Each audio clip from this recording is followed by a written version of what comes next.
ജിന്നുകൾ പോലും മനുഷ്യനെ പോലെ വളരെ പ്രധാനപ്പെട്ട ഒരു വർഗമാണ് ജിന്ന്. മനുഷ്യനെ പോലെ തന്നെ പ്രധാനപ്പെട്ട ഒരു വർഗമാണ് ജിന്ന്. ആ ജിന്നുകൾ മനുഷ്യനെ പോലെ തന്നെ നമസ്കരിക്കുന്നുണ്ട്, തസ്ബീഹ് ചെയ്യുന്നുണ്ട്, ഇബാദത്ത് ചെയ്യുന്നുണ്ട്. ജിന്നുകളിൽ രണ്ട് വിഭാഗമുണ്ട്, നല്ല ജിന്നുമുണ്ട്, മോശ ജിന്നുമുണ്ട്. മനുഷ്യരിൽ തന്നെ നല്ല ആളുകളും തെമ്മാടികളും ഉള്ളതുപോലെ ജിന്നുകളിൽ നല്ല ജിന്നുമുണ്ട്, മോശമായ ജിന്നുകളുമുണ്ട്. ഈ മോശമായ ജിന്നുകളെയാണ് ഈ പലപ്പോഴും ചാത്തന്മാരെന്നൊക്കെ പേരിൽ സേവ നടത്തുന്ന ആളുകൾ മോശമായ ജിന്നുകളെ കുറിച്ചിട്ടാണ് ഇത് പറയുന്നത്. അതൊക്കെ വേറെ വലിയ വിഷയം. ആ വിഷയത്തിലേക്ക് നമുക്ക് തൽക്കാലം നടക്കേണ്ട. പെണ്ണുങ്ങൾ സമാധാനം ഉറങ്ങിക്കൊണ്ട് രാത്രി. ആ ജിന്നുകളിൽ പ്രധാനപ്പെട്ട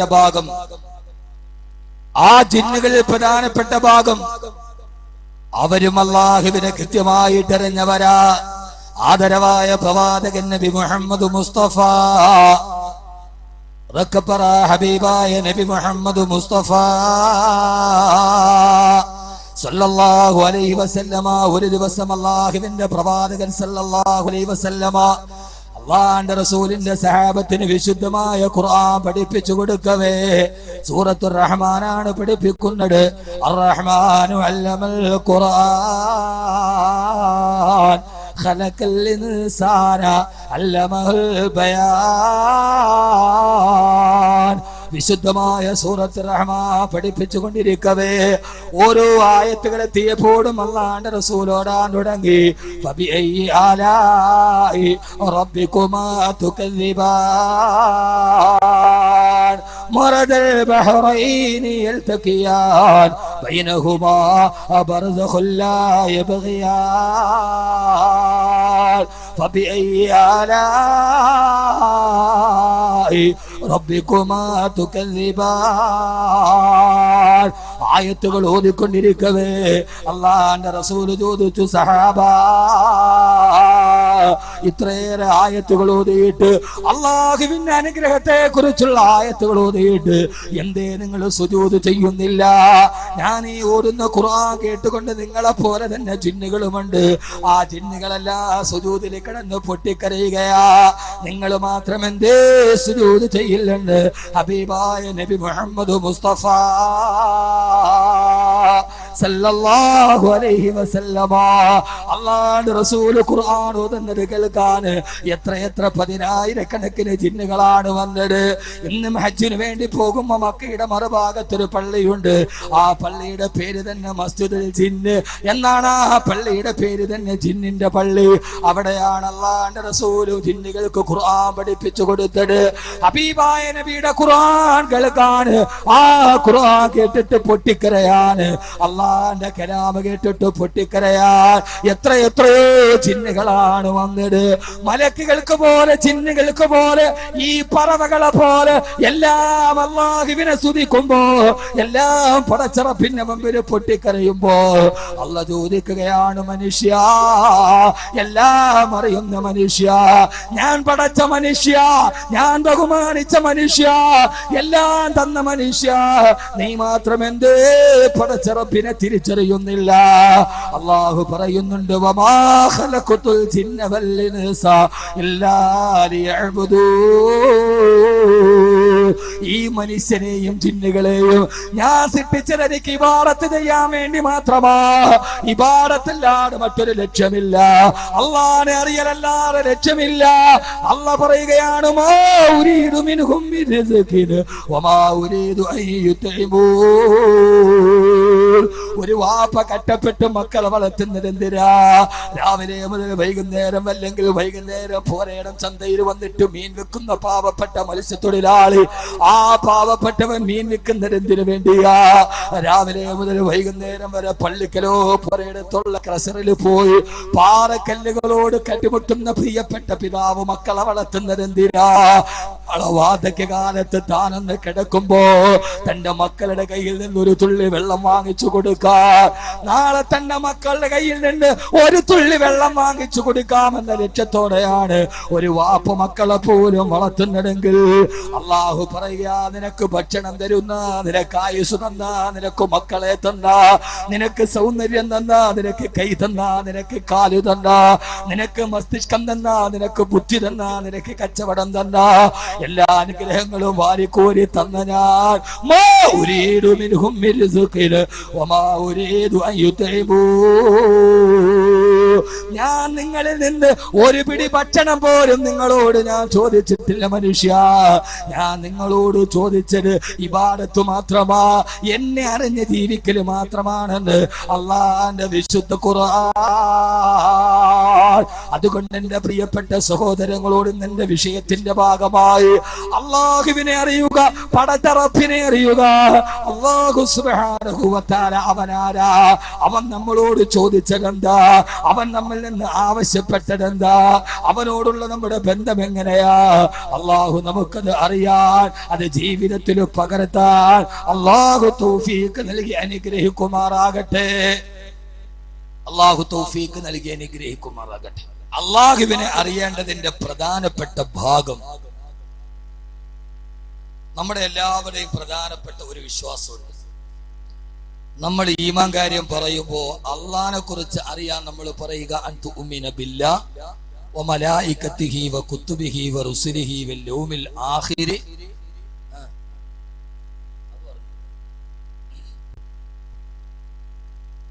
വൽ ഖദരി ഖൈരിഹി വ ശർരിഹി മിനല്ലാഹി തആല. അല്ലാഹുവിൽ വിശ്വസിക്കുക, മലക്കുകളിൽ വിശ്വസിക്കുക, കിതാബുകളിൽ വിശ്വസിക്കുക, ഖിയാമത്ത് നാളിൽ വിശ്വസിക്കുക, അവസാനം വൽ ഖദരി ഖൈരിഹി വ ശർരിഹി മിനല്ലാഹി തആല. നന്മയാകട്ടെ തിന്മയാകട്ടെ അത് മുഴുവനും അല്ലാഹുവാണ് എനിക്ക് ജീവിതത്തിൽ നിശ്ചയിച്ചത് എന്ന ബോധം നമ്മുടെ ജീവിതത്തിൽ ഉണ്ടാവുക. വൽ ഖദരി ഖൈരിഹി വ ശർരിഹി മിനല്ലാഹി തആല. എല്ലാവരും പഠിക്കുന്ന ഒരു പാഠവാ നമ്മുടെ ജീവിതത്തിൽ വരുന്ന നന്മ, നമുക്കുണ്ടാകുന്ന ക്ഷേമം, നമുക്കുണ്ടാകുന്ന ക്ഷാമം, നമ്മുടെ ആരോഗ്യം, നമ്മുടെ രോഗം, നമ്മുടെ സമ്പത്ത്, നമ്മുടെ ദാരിദ്ര്യം, നമ്മുടെ സങ്കടം, നമ്മുടെ സന്തോഷം, നമ്മുടെ സുഖം, നമ്മുടെ ദുഃഖം, ഇതെല്ലാം എനിക്ക് സുഖം തന്നതും എൻ്റെ റബ്ബ എനിക്ക് ദുഃഖം തന്നതും. ഞാൻ പറയുന്ന വിഷയം നമ്മുടെ ജീവിതത്തിന്റെ സമാധാനത്തിന്റെ ഏറ്റവും പ്രധാനപ്പെട്ട ഒരു ഭാഗമാണ്. വേറൊരു വിഷയം ഞാൻ പറയാം, എൻ്റെ വിഷയത്തിലേക്ക് കടക്കാൻ.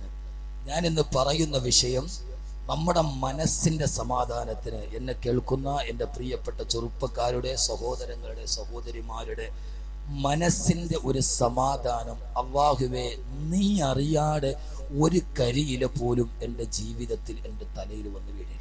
ഈ കാണുന്ന റബ്ബർ മരത്തിൽ നിന്ന്, ഈ കാണുന്ന പ്ലാവിൽ നിന്ന് ഒരു ഇല താഴോട്ട് വീണാൽ പോലും അതറിയുന്നതാരാ? പറ, ഉറക്കെ പറ, അല്ലാഹുവാണ് എന്ന ഒരു ചിന്ത നമ്മുടെ ഹൃദയത്തിലോട്ട് ഇറങ്ങുമ്പോഴേ നമ്മുടെ ജീവിതത്തിന് സമാധാനമുള്ളൂ. ഇല്ലെങ്കിൽ എന്നും അസ്വസ്ഥതയായിരിക്കും.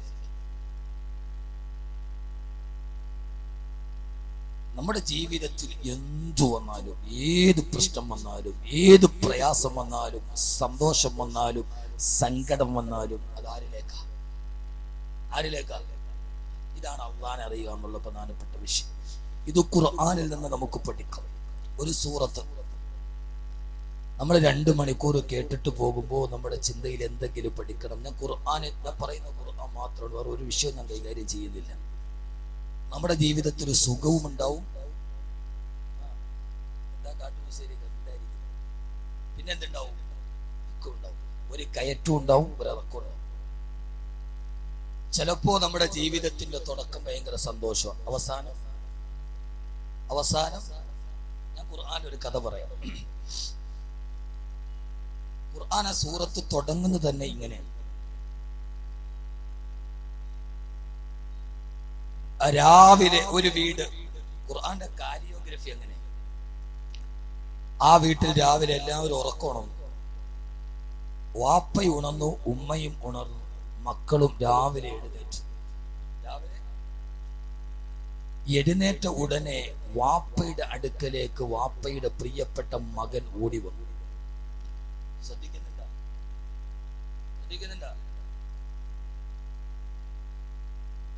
ഓടി വന്നിട്ട് പറഞ്ഞു, വാപ്പ, ഖുർആനാണ്, ഇന്നലെ രാത്രിയിൽ ഞാനൊരു സ്വപ്നം കണ്ടു. എന്താണ് മോനെ സ്വപ്നം? ഇന്നി റഅയ്തു അഹദ അശറ കൗകബ. വാപ്പ, ഞാൻ ഈ പറയുന്ന വിഷയം സൂറത്ത് യൂസുഫാണ്. ഒരു കുടുംബ ജീവിതത്തിൽ, ഒരു കുടുംബത്തിന്റെ പശ്ചാത്തലത്തിൽ അള്ളാഹും അവരും തമ്മിലുള്ള ബന്ധത്തിന്റെ ഇടപെടൽ എന്താണെന്ന്, യാക്കൂബ് നബിയുടെ കുടുംബമാണ്, ആ കുടുംബത്തിന്റെ സ്ഥാനത്ത് നിങ്ങളുടെ കുടുംബത്തെ വെക്കണം. യാക്കൂബ് നബിയുടെ കുടുംബത്തിൽ അള്ളാഹുമായിട്ടൊരു ബന്ധത്തിൽ വന്ന മാറ്റങ്ങളാണ് ഞാൻ പറയുന്നത്. പറയണ മനസ്സിലാവുന്നുണ്ടോ? അല്ലാതെ എന്തെങ്കിലുമൊക്കെ പറഞ്ഞു. അപ്പൊ യാക്കൂബ് നബിയുടെ കുടുംബത്തിൽ ഇതിനകത്ത് വാപ്പയുണ്ടെങ്കിൽ യാക്കൂബ് നബിയുടെ സ്ഥാനത്ത് നിങ്ങളാവണം വാപ്പ. മക്കളുണ്ടെങ്കിൽ അത് യൂസുഫ് നബിയുടെ സ്ഥാനത്താവണം. ബഹുമാനപ്പെട്ട യാക്കൂബ് നബിയോടാണ് പ്രിയപ്പെട്ട മകൻ സുന്ദരനായ യൂസുഫ് പറയുന്നത്, വാപ്പ, ഇന്നി റഅയ്തു അഹദ അശറ കൗകബ. ഇന്നലെ രാത്രിയിൽ 11 നക്ഷത്രങ്ങളെ ഞാൻ സ്വപ്നം കണ്ടു. വശംസ വൽ ഖമറ, സൂര്യനെയും ചന്ദ്രനെയും ഞാൻ കണ്ടു. വാപ്പ, റഅയ്തുഹും ലി സാജിദീൻ, അവ എൻ്റെ മുമ്പിൽ സുജൂദ് ചെയ്യുകയാണ്. നിങ്ങളൊന്ന് ആലോചിച്ചു നോക്ക്, നമ്മൾ ഏറ്റവും പ്രതീക്ഷയോടെ വളർത്തുന്ന നമ്മുടെ മകൻ രാവിലെ വന്നിട്ട്, ഉപ്പ, ഞാൻ ഇന്നലെ ഒരു സ്വപ്നം കണ്ടു, ഉമ്മ, ഞാൻ ഇന്നലെ ഒരു സ്വപ്നം കണ്ടു, ആ സ്വപ്നം നല്ല സ്വപ്നമെന്ന് പറയുമ്പോൾ നമ്മുടെ ഹൃദയത്തിന്റെ ഉള്ളിലുണ്ടാകുന്ന ഒരു സന്തോഷം. അള്ളാഹു നമ്മുടെ മക്കളെ കൊണ്ട് നമുക്ക് സന്തോഷിക്കാൻ അള്ളാഹു തൗഫീക്ക് നൽകട്ടെ. ആമീൻ പറ ഉറക്കെ. അള്ളാഹു നമ്മുടെ മക്കളെ കൊണ്ട് നമുക്ക് സന്തോഷിക്കാൻ അള്ളാഹു തൗഫീക്ക് നൽകട്ടെ. നമ്മുടെ മക്കളെ കൊണ്ട് ദുഃഖിക്കുന്ന ഒരവസ്ഥയും അള്ളാഹു നമ്മളിൽ ആർക്കും വരുത്താതിരിക്കട്ടെ. ആ വാപ്പയുടെ മനസ്സിന്റെ സന്തോഷം എത്രയാ. എൻ്റെ മോൻ, അവന്റെ മുമ്പിൽ സൂര്യനും ചന്ദ്രനും സുജൂദ് ചെയ്യാം. വാപ്പ മോനോട് പറഞ്ഞു, മോനെ, ലാ തഖ്സുസ് റുഇയാക അലാ ഇഖ്വതിക ഫയകീദു ലക കൈദാ. സൂറത്ത് യൂസുഫ്. മോനെ, നീ ഈ കണ്ട സ്വപ്നത്തിന്റെ കാര്യം നിന്റെ സഹോദരങ്ങളോട് പറയണ്ട. അവർക്ക് ചിലപ്പോ നിന്നോട് വൈരാഗ്യം തോന്നിയേക്കാം. പശ്ചാത്തലം വീണു. ആ വാപ്പ് ഭയങ്കര സന്തോഷത്തിലാണ് എൻ്റെ മോൻ. അതാണ് നമ്മുടെ ജീവിതത്തിന്റെ സന്തോഷ കാലഘട്ടം. അള്ളാഹു നിലനിർത്തി തരട്ടെ, അള്ളാഹു നിലനിർത്തി തരട്ടെ. ഉറക്കെ ഇവിടെ നിന്നാണ് നമ്മുടെ വിഷയം കടന്നു പോവുക. ആ സമയത്ത് വാപ്പ പറഞ്ഞു, മോനെ, നിന്റെ സഹോദരങ്ങളോട് ഈ വിഷയം നീ പറയാൻ പാടില്ല. കുറെ കഴിഞ്ഞു, സഹോദരങ്ങൾ എങ്ങനെ അറിഞ്ഞു. ആ വാപ്പയെയും മോനെയും നിങ്ങൾ പഠിക്കണം. ഈ ചരിത്രത്തിൽ നേരെ പഠിക്കാനായിട്ട് നാളെ നമുക്ക് ഇതിന്റെ ബാക്കി പറയാം. ആ സമയത്ത് അവര് രണ്ടുപേരും, ആ വാപ്പയും ആ മകനും, അവര് തമ്മിൽ ഒരു വലിയ ബന്ധമുണ്ട്. ആ ബന്ധമേരാ ഇസ്ലാമിന്റെ പാതയിലൂടെ യാക്കൂബ് നബി തന്റെ മകനായ യൂസുഫിനെ വളർത്തിയിട്ടുണ്ട്. ചെറുപ്പകാലത്തിൽ തന്നെ തന്റെ വീടിന്റെ ഉള്ളിൽ അള്ളാഹിനെ കുറിച്ച് പഠിപ്പിച്ചിട്ടുണ്ട്. ഉറപ്പാ. അത് നമുക്ക് പിന്നീട് ഒരു സംഭവം വരുമ്പോ ഞാൻ പറയാം. അവസാനം സഹോദരങ്ങളെ വിവരമറിഞ്ഞു. എല്ലാവർക്കും അറിയാം. ഞാൻ പൂർണ്ണമായ ചരിത്രത്തിലോട്ട് കിടക്കുന്നില്ല. അവരെയും വിളിച്ചുകൊണ്ട്, യൂസുഫിനെ വിളിച്ചുകൊണ്ട് കാട്ടിൽ പോയി. അവിടെ പോയി യൂസുഫിനെ അവരെടുത്ത് കിണറ്റിലിടാൻ തീരുമാനിച്ചു. അല്ലെ? അങ്ങനല്ലേ കഥ? അല്ലാഹു പറയുകയാണ്, പൊന്നുമകനെ വഹമലൂഹു വൽഖൂഹു ഫീ ഗയാബത്തിൽ ജുബ്ബ്. അള്ളാഹു പറയുകയാ, സന്തോഷത്തിന്റെ എല്ലാവിധ കാലഘട്ടത്തിലൂടെ യാക്കൂബ് നബി നടന്ന് അവസാനം തന്നെ മകന് വരാനിരിക്കുന്ന ഏറ്റവും വലിയ ഭാവിയൊത്തിട്ട് ആ ഉപ്പ സന്തോഷത്തോടെ ഇരിക്കുമ്പോ, അള്ളാഹുവേ, എന്റെ പൊന്നുമോ വളർന്നു വരുമ്പോ നാളെ ഒരു വലിയ സാഹചര്യവും പ്രശസ്തിയും തന്നെ തേടിയെത്തുമെന്ന് യാക്കൂബ് നബിക്കറിയാം. ആ സന്തോഷത്തിൽ എങ്ങനെ ഇരിക്കുമ്പോഴാ സഹോദരങ്ങൾ വന്നിട്ട് ബഹുമാനപ്പെട്ട യൂസുഫിനെ വിളിച്ചുകൊണ്ട് നായാട്ടിന് പോകുന്നത്. പാതിരാ സമയത്ത് വനാന്തരത്തിന്റെ നടുവിലൂടെ കൊണ്ടുപോവുകയാ. ആ സമയത്ത് സഹോദരങ്ങൾ പറഞ്ഞു, യൂസുഫിനെ നമുക്ക് കൊന്നുകൊള്ളാമെന്ന് പറയുമ്പോ സ്നേഹമുള്ള മൂത്തചേട്ടൻ പറയുകയാ, വേണ്ട വേണ്ട, ഈ യൂസുഫിനെ നമുക്ക് കിണറ്റിലേക്കിടാ. എന്റെ പ്രിയപ്പെട്ട സഹോദര സഹോദരി, 9 വയസ്സ് പ്രായമാണ് യൂസുഫിന്. 9 വയസ്സ് പ്രായമായ യൂസുഫ് അലൈഹിസ്സലാത്തു വസ്സലാമിനെ അന്നൊരു പ്രവാചകനല്ല, നുബുവത്തിന്റെ ബാലപാഠം പോലും പഠിച്ചിട്ടില്ല. ആരാരും കടന്നു വരാത്ത വിശാലമായ കാട്ടിലൂടെ കൊണ്ടുപോവുകയാ. 9 സഹോദരങ്ങൾ കൂടി 9 വയസ്സുള്ള പ്രിയപ്പെട്ട യൂസുഫിനെ കിണറ്റിലേക്ക് ഇടാൻ പോകുമ്പോ ആരാരും കടന്നു വരാത്ത വിശാലമായ വിജനമായ കൊടുങ്കാടാ. ആ കാട്ടിന്റെ നടുവിൽ വിശാലമായ പൊട്ടക്കിണറ്റിന്റെ മുമ്പിലേക്ക് മകനായ 9 വയസ്സുകാരനായ യൂസുഫിനെ എടുത്തു വെക്കുകയാ. ആ യൂസുഫിനെ എടുത്തു വെക്കുമ്പോ 9 വയസ്സുകാരനായ യൂസുഫ് നോക്കുമ്പോ താഴേടാ പൊട്ടക്കിണറ്റിലെ സർപ്പങ്ങൾ മുഴുവനും തലവിടത്തിയാടുകയാ. സഹോദരങ്ങളെങ്ങാനും കൈവിടുന്നയച്ചാ യൂസുഫ് പൊട്ടക്കിണറ്റിലാ. അവിടുത്തെ പാമ്പുകളും തേളുകളും കടിച്ചു തിന്നാ കാത്തു നിൽക്കുകയാ. എന്റെ പ്രിയപ്പെട്ട ചെറുപ്പക്കാരാ, ആ കുടുംബത്തിന്റെ കഥ അല്ലാഹു പറഞ്ഞിട്. ഏതാണ്ട് 60ഓളം ആയത്തുകളിൽ ഒരു കുടുംബത്തിന്റെ കഥ പറഞ്ഞിട്. അത് വെറുതെ കഥ രസിക്കാനല്ല. ഈ പോരിടത്ത് കെട്ടപ്പെട്ടിട്ടും മക്കളെ വളർത്തുന്ന, ഭാര്യയെ സ്നേഹിക്കുന്ന ഒരു കുടുംബത്തിന്റെ ഉള്ളിൽ പ്രതീക്ഷയോടെ മക്കളെ വളർത്തുന്ന ഇരിക്കും നിങ്ങൾക്കും ഒരു വലിയ ഗുണപാഠം പറയാനാ. 9 വയസ്സുള്ള യൂസുഫിനെ ഓത്ത് കൊതിക്കാനാ. താഴോട്ട് നോക്കിയാൽ പൊട്ടക്കിണറാ, വിളിച്ചാൽ ഒരാളെ പോലെ സഹായിക്കാനില്ലാത്ത കൊടുങ്കാടാ. സഹോദരങ്ങളൊന്ന് വിരളയച്ചാ 9 വയസ്സുകാരൻ യൂസുഫ് കിണറ്റിലേക്ക് പോവുകയാ. ആ സമയത്ത് യൂസുഫിനെ പഠിപ്പിച്ചു കൊടുത്തു. യാക്കൂബ് നബി ഒരു പാഠം പഠിപ്പിച്ചിട്ടുണ്ട്, വാപ്പ പഠിപ്പിച്ചിട്ടുണ്ട്. ആ സമയത്തെല്ലാം രക്ഷ ആരുടെ മുമ്പിലാ? പടച്ചിറപ്പിന്റെ മുമ്പിലാ. ആരാരും സഹായിക്കാനില്ലാത്ത പ്രതിസന്ധിയുടെ ഘട്ടത്തിൽ രക്ഷിക്കാൻ കഴിയുന്ന ഒരേ ഒരു രക്ഷിതാവ് റബ്ബാ എന്ന് വാപ്പ 9 വയസ്സുകാരനായ മോനെ പഠിപ്പിച്ചു വിട്ടിട്ടുണ്ട്. ആ പൊന്നുമോൻ പൊട്ടക്കിണറ്റില് സഹോദരങ്ങളൊന്ന് വിരളമത്തിയ അവരൊന്ന് വിരളം നയച്ചാല് കിണറ്റിലേക്കാ. ആ സമയത്ത് ആകാശത്തേക്ക് വിരളുയർത്തിയിട്ട് കണ്ണുയർത്തിയിട്ട് 9 വയസ്സുകാരനായ യൂസുഫ് വിളിക്കുകയാണ്, യാ വാദിദ കുല്ല മൗജൂദ്, യാ വാദിദ കുല്ല മൗജൂദ്. അല്ലാഹുവേ, ഉടമസ്ഥനെ തമ്പുരാനെ, ഗതികെട്ട് വിളിച്ചാൽ ആ വിളിക്കും മറുപടി കൊടുക്കുന്നവനെ തമ്പുരാനെ, ഞാനിതാ പൊട്ടക്കിണറ്റിലേക്ക് എന്റെ സഹോദരങ്ങൾ എന്നെ എറിയാ പോവുകയാ. നീ അല്ലാതെ എനിക്ക് മറ്റാരുമില്ല അല്ലാ, നീ അല്ലാതെ എനിക്കൊരു താങ്ങില്ല അല്ലാ. ആരേ പറയുന്നതാരാ? 9 വയസ്സുകാരനായ യൂസുഫാ. എന്നെ കേൾക്കാനെത്തിയ പോരോടത്തെ പ്രിയപ്പെട്ട പിതാക്കന്മാര്, മാതാക്കന്മാരെ, കൊതിച്ചുകൊള്ളുക. 9ാമത്തെ വയസ്സില് ഒരാരുമില്ലാത്ത കാടിന്റെ നടുവിൽ അല്ലാതെ വിളിക്കുന്നൊരു പൊന്നുമോനെ നമുക്ക് കിട്ടുവോ? എന്റെ മകനും 9 വയസ്സ് പ്രായമാ. നിങ്ങളുടെ മക്കളും ആ പ്രായം കഴിഞ്ഞവരുണ്ട്, കഴിയാത്തവരുണ്ട്. ഒരു പ്രതിസന്ധി ഘട്ടത്തിൽ അല്ലാതെ വിളിക്കാവുന്ന പാകത്തിൽ നമ്മുടെ മക്കളെ വളർത്താൻ നമുക്ക് കഴിഞ്ഞിട്ടുണ്ടോ?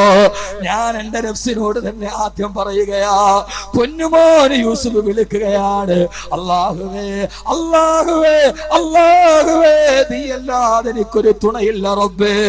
9 വയസ്സുകാരനായ പൊന്നുമോന്റെ കണ്ണുനീരണിഞ്ഞപ്പോ അല്ലാഹു പറഞ്ഞു, ജിബ്രീലേ പറന്നിറങ്ങുക, യൂസുഫിനെ സംരക്ഷിക്കുക. ജിബ്രീൽ അലൈഹിസ്സലാത്തു വസ്സലാം അർശിന്റെ മുകളിൽ നിന്ന് താഴോട്ട് പറന്നിറങ്ങി. അതേ സമയത്ത് തന്നെ സഹോദരങ്ങളെ കൈയച്ചിട്ട് യൂസുഫിനെ കിണറ്റിലേക്ക് ഇട്ടു. ഇനി പിന്നീട് ജിബ്രീൽ പറയട്ടെ, ജിബ്രീൽ അലൈഹിസ്സലാത്തു വസ്സലാം പറയുകയാ, ഓ സമയത്ത് കിണറിന്റെ മുകളിൽ നിന്ന് കുഞ്ഞിനെ ആളുകൾ താഴേക്ക് ഇട്ടു. അർശിന്റെ മുകളിൽ നിന്ന് ഞാനും ഭൂമിയിലേക്ക് പറന്നിറങ്ങി. പക്ഷേ കിണറിന്റെ അടിത്തട്ടിൽ ആദ്യം എത്തിയത് ഞാനാണെന്ന് മുഖറബുൽ അംലാക്ക് മലക്ക് ജിബ്രീൽ അലൈഹിസ്സലാത്തു വസ്സലാം താഴെ വന്ന ജിബ്രീൽ യൂസുഫിനെ കയ്യിൽ താങ്ങിയെടുത്തു. ഫജലസ്തു അല സഹറ, എന്നിട്ടൊരു പാറക്കെട്ടിന്റെ മുകളിലേക്ക് ഇരുന്നു. പേടിക്കണ്ട യൂസുഫേ, പേടിക്കണ്ട യൂസുഫേ, പേടിക്കണ്ട യൂസുഫേ. എന്റെ പ്രിയപ്പെട്ട സഹോദരങ്ങളെ, 9ാമത്തെ വയസ്സിൽ പോലും അള്ളാന്റെ ദർബാറിൽ നിന്ന് ജിബ്രീലിനെ വിളിച്ചിറക്കാൻ അള്ളാഹുവാണ് വലുത്. എനിക്ക് പടച്ചിറപ്പുണ്ടെന്ന് തീരുമാനിക്കാൻ ഒരു കുടുംബത്തിന് കഴിഞ്ഞെങ്കിൽ ആ കഥ പറയാനാണ് സൂറത്ത് യൂസുഫ് അവതരിപ്പിച്ചത്. 8ാമത്തെ വയസ്സായി കഴിയുമ്പോ തങ്ങളുടെ മക്കളെ ചാനലുകളിലേക്ക് പറഞ്ഞു വിടുന്ന, നാളെ ചാനലിന്റെ പ്രതീക്ഷയായി മക്കളെ വളരുന്നതിനും കാത്തു വരുന്ന എന്റെ പ്രിയരെടുത്ത മുസ്ലിം ഉമ്മ, 9 വയസ്സുകാരനായ യൂസുഫ് അല്ലാഹനെ പഠിച്ചത് ഇവിടെ നിന്ന ഈ ബൈത്തുൻ നുബുവ. 9 വയസ്സുകാരനായ യൂസുഫ് വളർന്നത് നുബുവത്തിന്റെ വീട്ടിലാണ്. ആ വീടാണ് ദാറു യഅ്ഖൂബ്. 9 വയസ്സുകാരനായ മോൻ ആ സമയത്ത് അള്ളാനെ വിളിക്കണമെന്ന് പഠിപ്പിച്ച പാഠശാല ഏതാ? ഏതാ പാഠശാല? ഏതാ? ദാറുൻ നുബുവ, നുബുവത്തിന്റെ വീട്. ആ വീട് യഅ്ഖൂബ് നബിയുടെ വീട്. അപ്പൊ അള്ളാനെ അറിയുക എന്ന വിഷയത്തിന്റെ പ്രഥമ പാഠശാല നമ്മുടെ വീടായി മാറും. നമ്മുടെ വീട്ടിൽ അള്ളാനെ നമ്മൾ പഠിപ്പിക്കുന്നോ ഇല്ലയോ എന്നാണ് നമ്മുടെ പ്രഥമ ചർച്ച. അള്ളാഹു നമുക്ക് ചിന്തിക്കാനുള്ള ബോധം നൽകട്ടെ. ഈ പച്ച പരിഷ്കാരത്തിന്റെ ഓട്ടപ്പാച്ചിലിന്റെ ഇടയിൽ നമ്മുടെ മക്കളെ എന്തൊക്കെയോ ആക്കാനുള്ള ഒരു ആഗ്രഹത്തിന്റെ ഇടയിൽ നമ്മുടെ മക്കളെ അള്ളാനെ കുറിച്ച് പഠിപ്പിക്കാനും ഖുർആൻ പഠിപ്പിക്കാനും നമുക്ക് സമയമുണ്ടായില്ല എന്നതാണ് പ്രധാനപ്പെട്ട ഒരു ദുര്യോഗം. നിങ്ങൾക്ക് മനസ്സിലാകുന്നില്ല? അതുകൊണ്ട് ഇനിയെങ്കിലും ഉണർന്ന് പ്രവർത്തിച്ചില്ലേ നിങ്ങളുടെ മക്കൾ നിങ്ങൾക്ക് നഷ്ടപ്പെടും. വാപ്പ വെള്ളം അടിക്കും, മോൻ അച്ചാറ് തൊട്ട് കൊടുക്കും.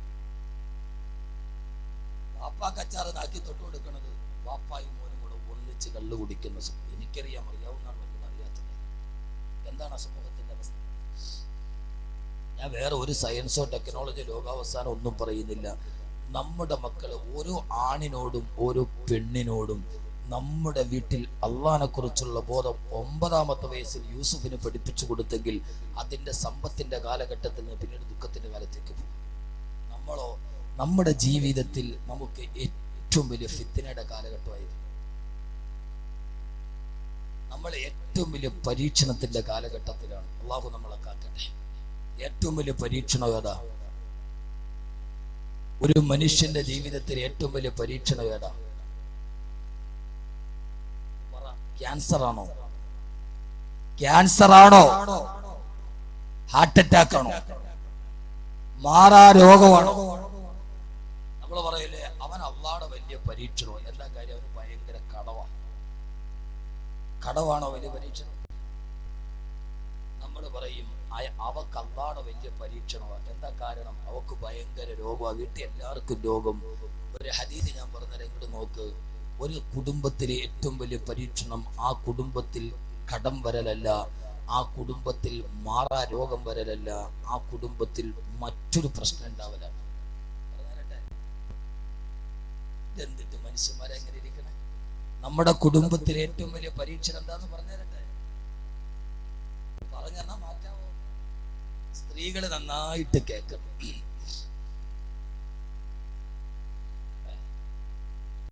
സ്ത്രീകൾ നന്നായിട്ട് പറഞ്ഞുതരട്ടെ. ധാരണകളൊക്കെ ഒന്ന് മാറണം. യഥാർത്ഥത്തിൽ പരീക്ഷണം മാറാ രോഗമല്ല, കടമല്ല. നമ്മുടെ മക്കള് അള്ളാഹിനെ കുറിച്ച് വളരാത്തതിന്റെ പ്രധാനപ്പെട്ട കാരണവും ഇതാ. ആദരവായ പ്രവാചകൻ നബി മുഹമ്മദ് മുസ്തഫ, ആദരവായ പ്രവാചകൻ നബി മുഹമ്മദ് മുസ്തഫ സല്ലല്ലാഹു അലൈഹി വസല്ലം ഒരു ദിവസം സഹാബത്തിനോട് പറഞ്ഞു, സഹാബ വഇന്നകും മുബ്തലീതും ബിഫിത്നത്തിൽ റാ, നിങ്ങൾ വല്ലാത്ത പരീക്ഷണങ്ങൾ കൊണ്ട് ജീവിതത്തിൽ ബുദ്ധിമുട്ടിക്കപ്പെട്ടവരാ. ധാരാളം പരീക്ഷണങ്ങൾ നിങ്ങൾ അഭിമുഖീകരിക്കേണ്ടി വന്നവരാ. അബൂജഹലിന്റെയും ഉത്തുബത്തിന്റെയും ശൈബത്തിന്റെയും ഒക്കെ കഠിനമായ പീഡനങ്ങൾക്ക് വിധേയരായി തങ്ങളെ കുറ്റപ്പെടുത്ത മണൽക്കാട്ടിലേക്ക് വലിച്ചെറിയപ്പെട്ട സഹാബത്തിനോട് അല്ലാഹുവിന്റെ റസൂൽ പറഞ്ഞു, സഹാബാ, നിങ്ങളെ ദീനിനു വേണ്ടി വല്ലാതെ കട്ടപ്പാട് അനുഭവിച്ച് പരീക്ഷിക്കപ്പെട്ടവരാ. നിങ്ങളെ തീച്ചൂളകളിലേക്ക് വലിച്ചെറിയപ്പെട്ടിട്ടുണ്ട്, നിങ്ങളുടെ ശരീരം പിച്ച് ചിന്തപ്പെട്ടിട്ടുണ്ട്, നിങ്ങളുടെ കൈകാലുകൾ വെട്ടിമുറുക്കപ്പെട്ടിട്ടുണ്ട്. സഹാബാ, അതിനെല്ലാം നിങ്ങൾ അതിജീവിച്ചവരാ, അതിനെയെല്ലാം നിങ്ങളെ തരണം ചെയ്തവരാ. പക്ഷേ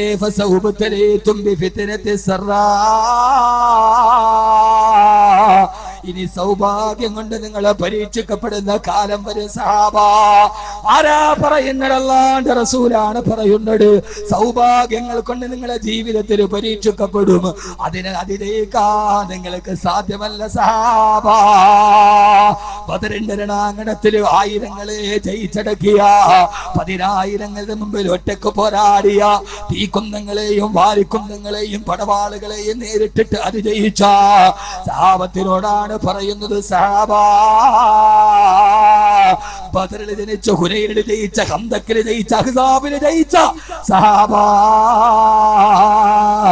മലകളെ പോലും പർവ്വതങ്ങളോട് ഏറ്റുമുട്ടിയാൽ തകരാത്ത ഹൃദയമുള്ള സഹാബാ, നിങ്ങൾക്കിനി അതിജയിക്കാൻ കഴിയാത്തൊരു പരീക്ഷണം വരുന്നുണ്ട്. അതെന്താണ് നബിയേ? അല്ലാഹുവിന്റെ റസൂൽ പറഞ്ഞു, ഫസൗബതലീതും ബിഫിത്നതി സറാ. നിങ്ങളെല്ലാവരും സൗഭാഗ്യം കൊണ്ട് പരീക്ഷിക്കപ്പെടും സഹാബാ. ോട് പറഞ്ഞു, സഹാബാ, വഇന്നകും മുബ്തലീതും ബിഫിത്നതി സറാ. നിങ്ങൾ വല്ലാത്ത പരീക്ഷണങ്ങൾ കൊണ്ട് ജീവിതത്തിൽ ബുദ്ധിമുട്ടിക്കപ്പെട്ടവരാ. ധാരാളം പരീക്ഷണങ്ങൾ നിങ്ങൾ അഭിമുഖീകരിക്കേണ്ടി വന്നവരാ. അബൂജഹലിന്റെയും ഉത്തുബത്തിന്റെയും ശൈബത്തിന്റെയും ഒക്കെ കഠിനമായ പീഡനങ്ങൾക്ക് വിധേയരായി തങ്ങളെ കുറ്റപ്പെടുത്ത മണൽക്കാട്ടിലേക്ക് വലിച്ചെറിയപ്പെട്ട സഹാബത്തിനോട് അല്ലാഹുവിന്റെ റസൂൽ പറഞ്ഞു, സഹാബാ, നിങ്ങളെ ദീനിനു വേണ്ടി വല്ലാതെ കട്ടപ്പാട് അനുഭവിച്ച് പരീക്ഷിക്കപ്പെട്ടവരാ. നിങ്ങളെ തീച്ചൂളകളിലേക്ക് വലിച്ചെറിയപ്പെട്ടിട്ടുണ്ട്, നിങ്ങളുടെ ശരീരം പിച്ച് ചിന്തപ്പെട്ടിട്ടുണ്ട്, നിങ്ങളുടെ കൈകാലുകൾ വെട്ടിമുറുക്കപ്പെട്ടിട്ടുണ്ട്. സഹാബാ, അതിനെല്ലാം നിങ്ങൾ അതിജീവിച്ചവരാ, അതിനെയെല്ലാം നിങ്ങളെ തരണം ചെയ്തവരാ. പക്ഷേ ഫസൗബതലീതും ബിഫിത്നതി സറാ. ഇനി സൗഭാഗ്യം കൊണ്ട് നിങ്ങളെ പരീക്ഷിക്കപ്പെടുന്ന കാലം വരെ സഹാബാ. ആരാ പറയുന്നത്? അല്ലാഹുവിന്റെ റസൂലാണ് പറയുന്നത്.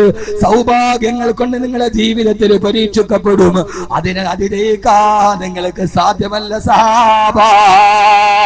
ബദറിന്റെ രണാങ്കണത്തിൽ ആയിരങ്ങളെ ജയിച്ചടക്കിയ, 10,000ങ്ങളുടെ മുമ്പിൽ ഒറ്റക്ക് പോരാടിയ, തീക്കുന്തങ്ങളെയും വാരിക്കുന്തങ്ങളെയും പടവാളുകളെയും നേരിട്ടിട്ട് അതിജയിച്ച സഹാബത്തിനോടാണ് പറയുന്നത്, സഹാബാ,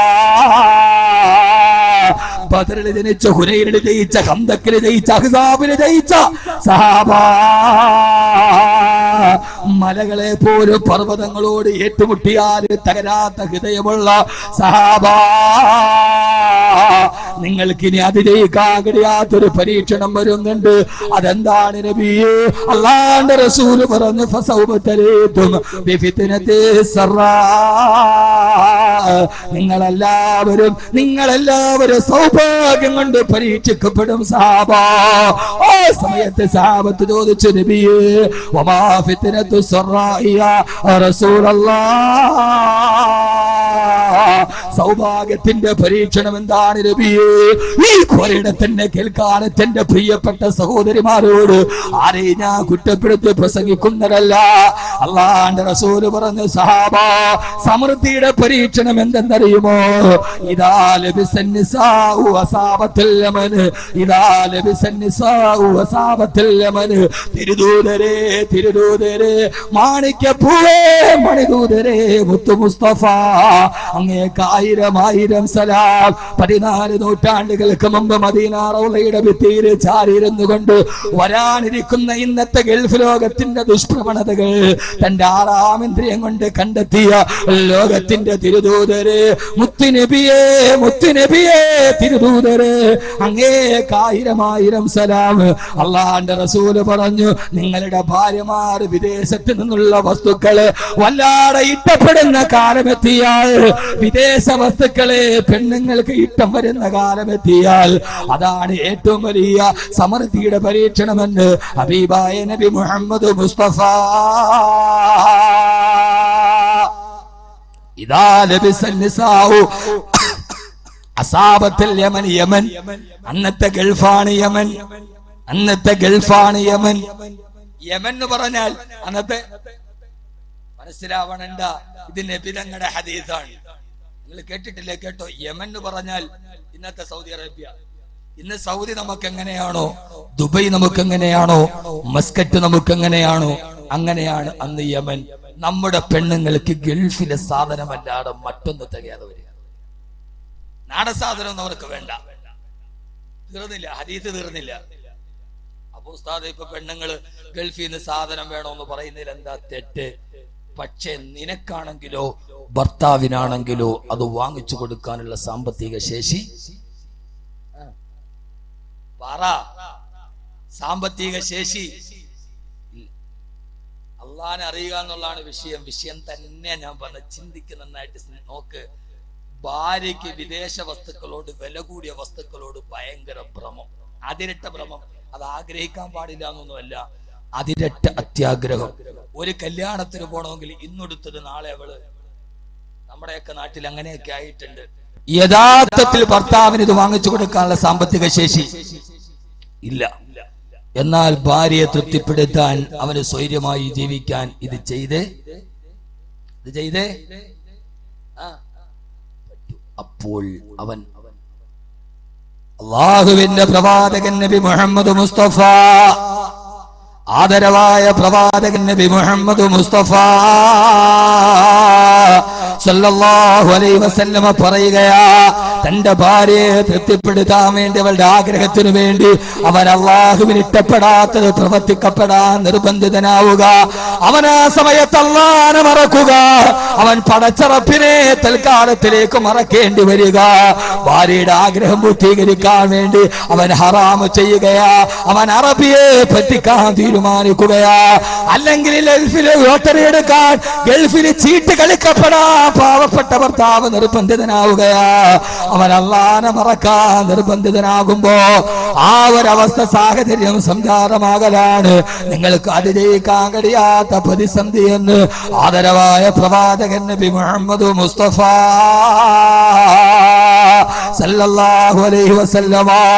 ആർഭാടത്തോടെയുള്ള ജീവിതത്തിന് വേണ്ടി അതിനുള്ള സാമ്പത്തിക ശേഷി ഇല്ല എന്നിരിക്കെ പടച്ചറപ്പിനെ ഭയക്കാതെ ജീവിക്കുന്നൊരു സാഹചര്യത്തിലേക്ക് ഭാര്യയെ തെറ്റ് ചെയ്യാൻ ഭർത്താവ് നിർബന്ധിക്കുക, ഭർത്താവിനെ തെറ്റ് ചെയ്യാൻ ഭാര്യ നിർബന്ധിക്കുക.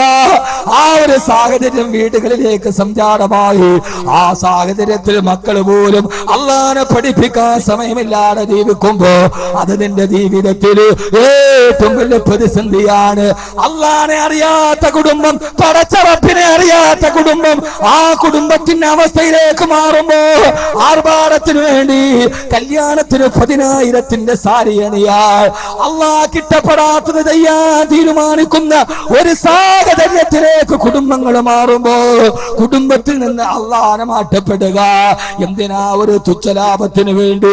എന്റെ പ്രിയപ്പെട്ട പെങ്ങള്, ഈ ഭൗതിക ജീവിതത്തിന്റെ ആഡംബരത്തിന് വേണ്ടി ഒരല്പനേരം പടച്ചറപ്പിനെ മറക്കുമ്പോ നിങ്ങൾ ഓർക്കാറുണ്ടോ?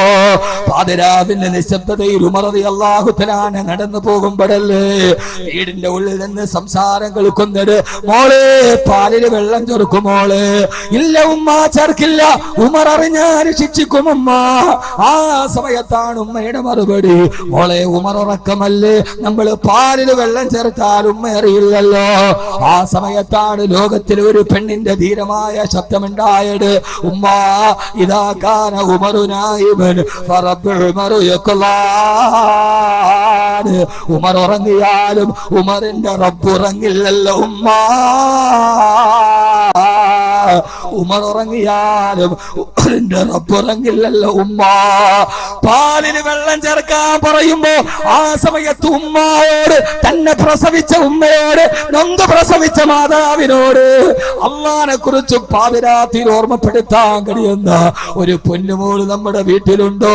ഉമറിന്റെ കാലം തിരിച്ചു വരട്ടെ.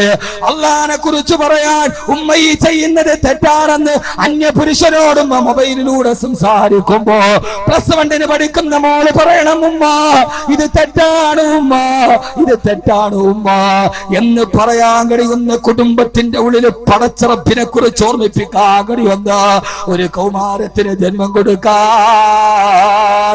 എന്റെ പ്രിയപ്പെട്ട പെങ്ങള് ഗൾഫിൽ കിടന്നിട്ട് ഉപ്പ പാടുപെടുകയാ. ഉമ്മാന്യ പുരുഷനോട് സംസാരിക്കരുത്, ഇത് ഉപ്പയോട് ഞാൻ പറയുമെന്ന് പറയാൻ ഇത് റബ്ബിനിട്ടപ്പെടില്ല, ഇത് അല്ലാഹ്ക്ക് ഇഷ്ടപ്പെടില്ല, ഇത് നരകത്തിന്റേതാണെന്ന് പറയുന്നൊരു പൊന്നുമോളുണ്ടാവണം. അപ്പോഴാണ് നമ്മൾ വെഞ്ഞാറമൂടെ പൊന്നുമോളെ ഓർക്കുക.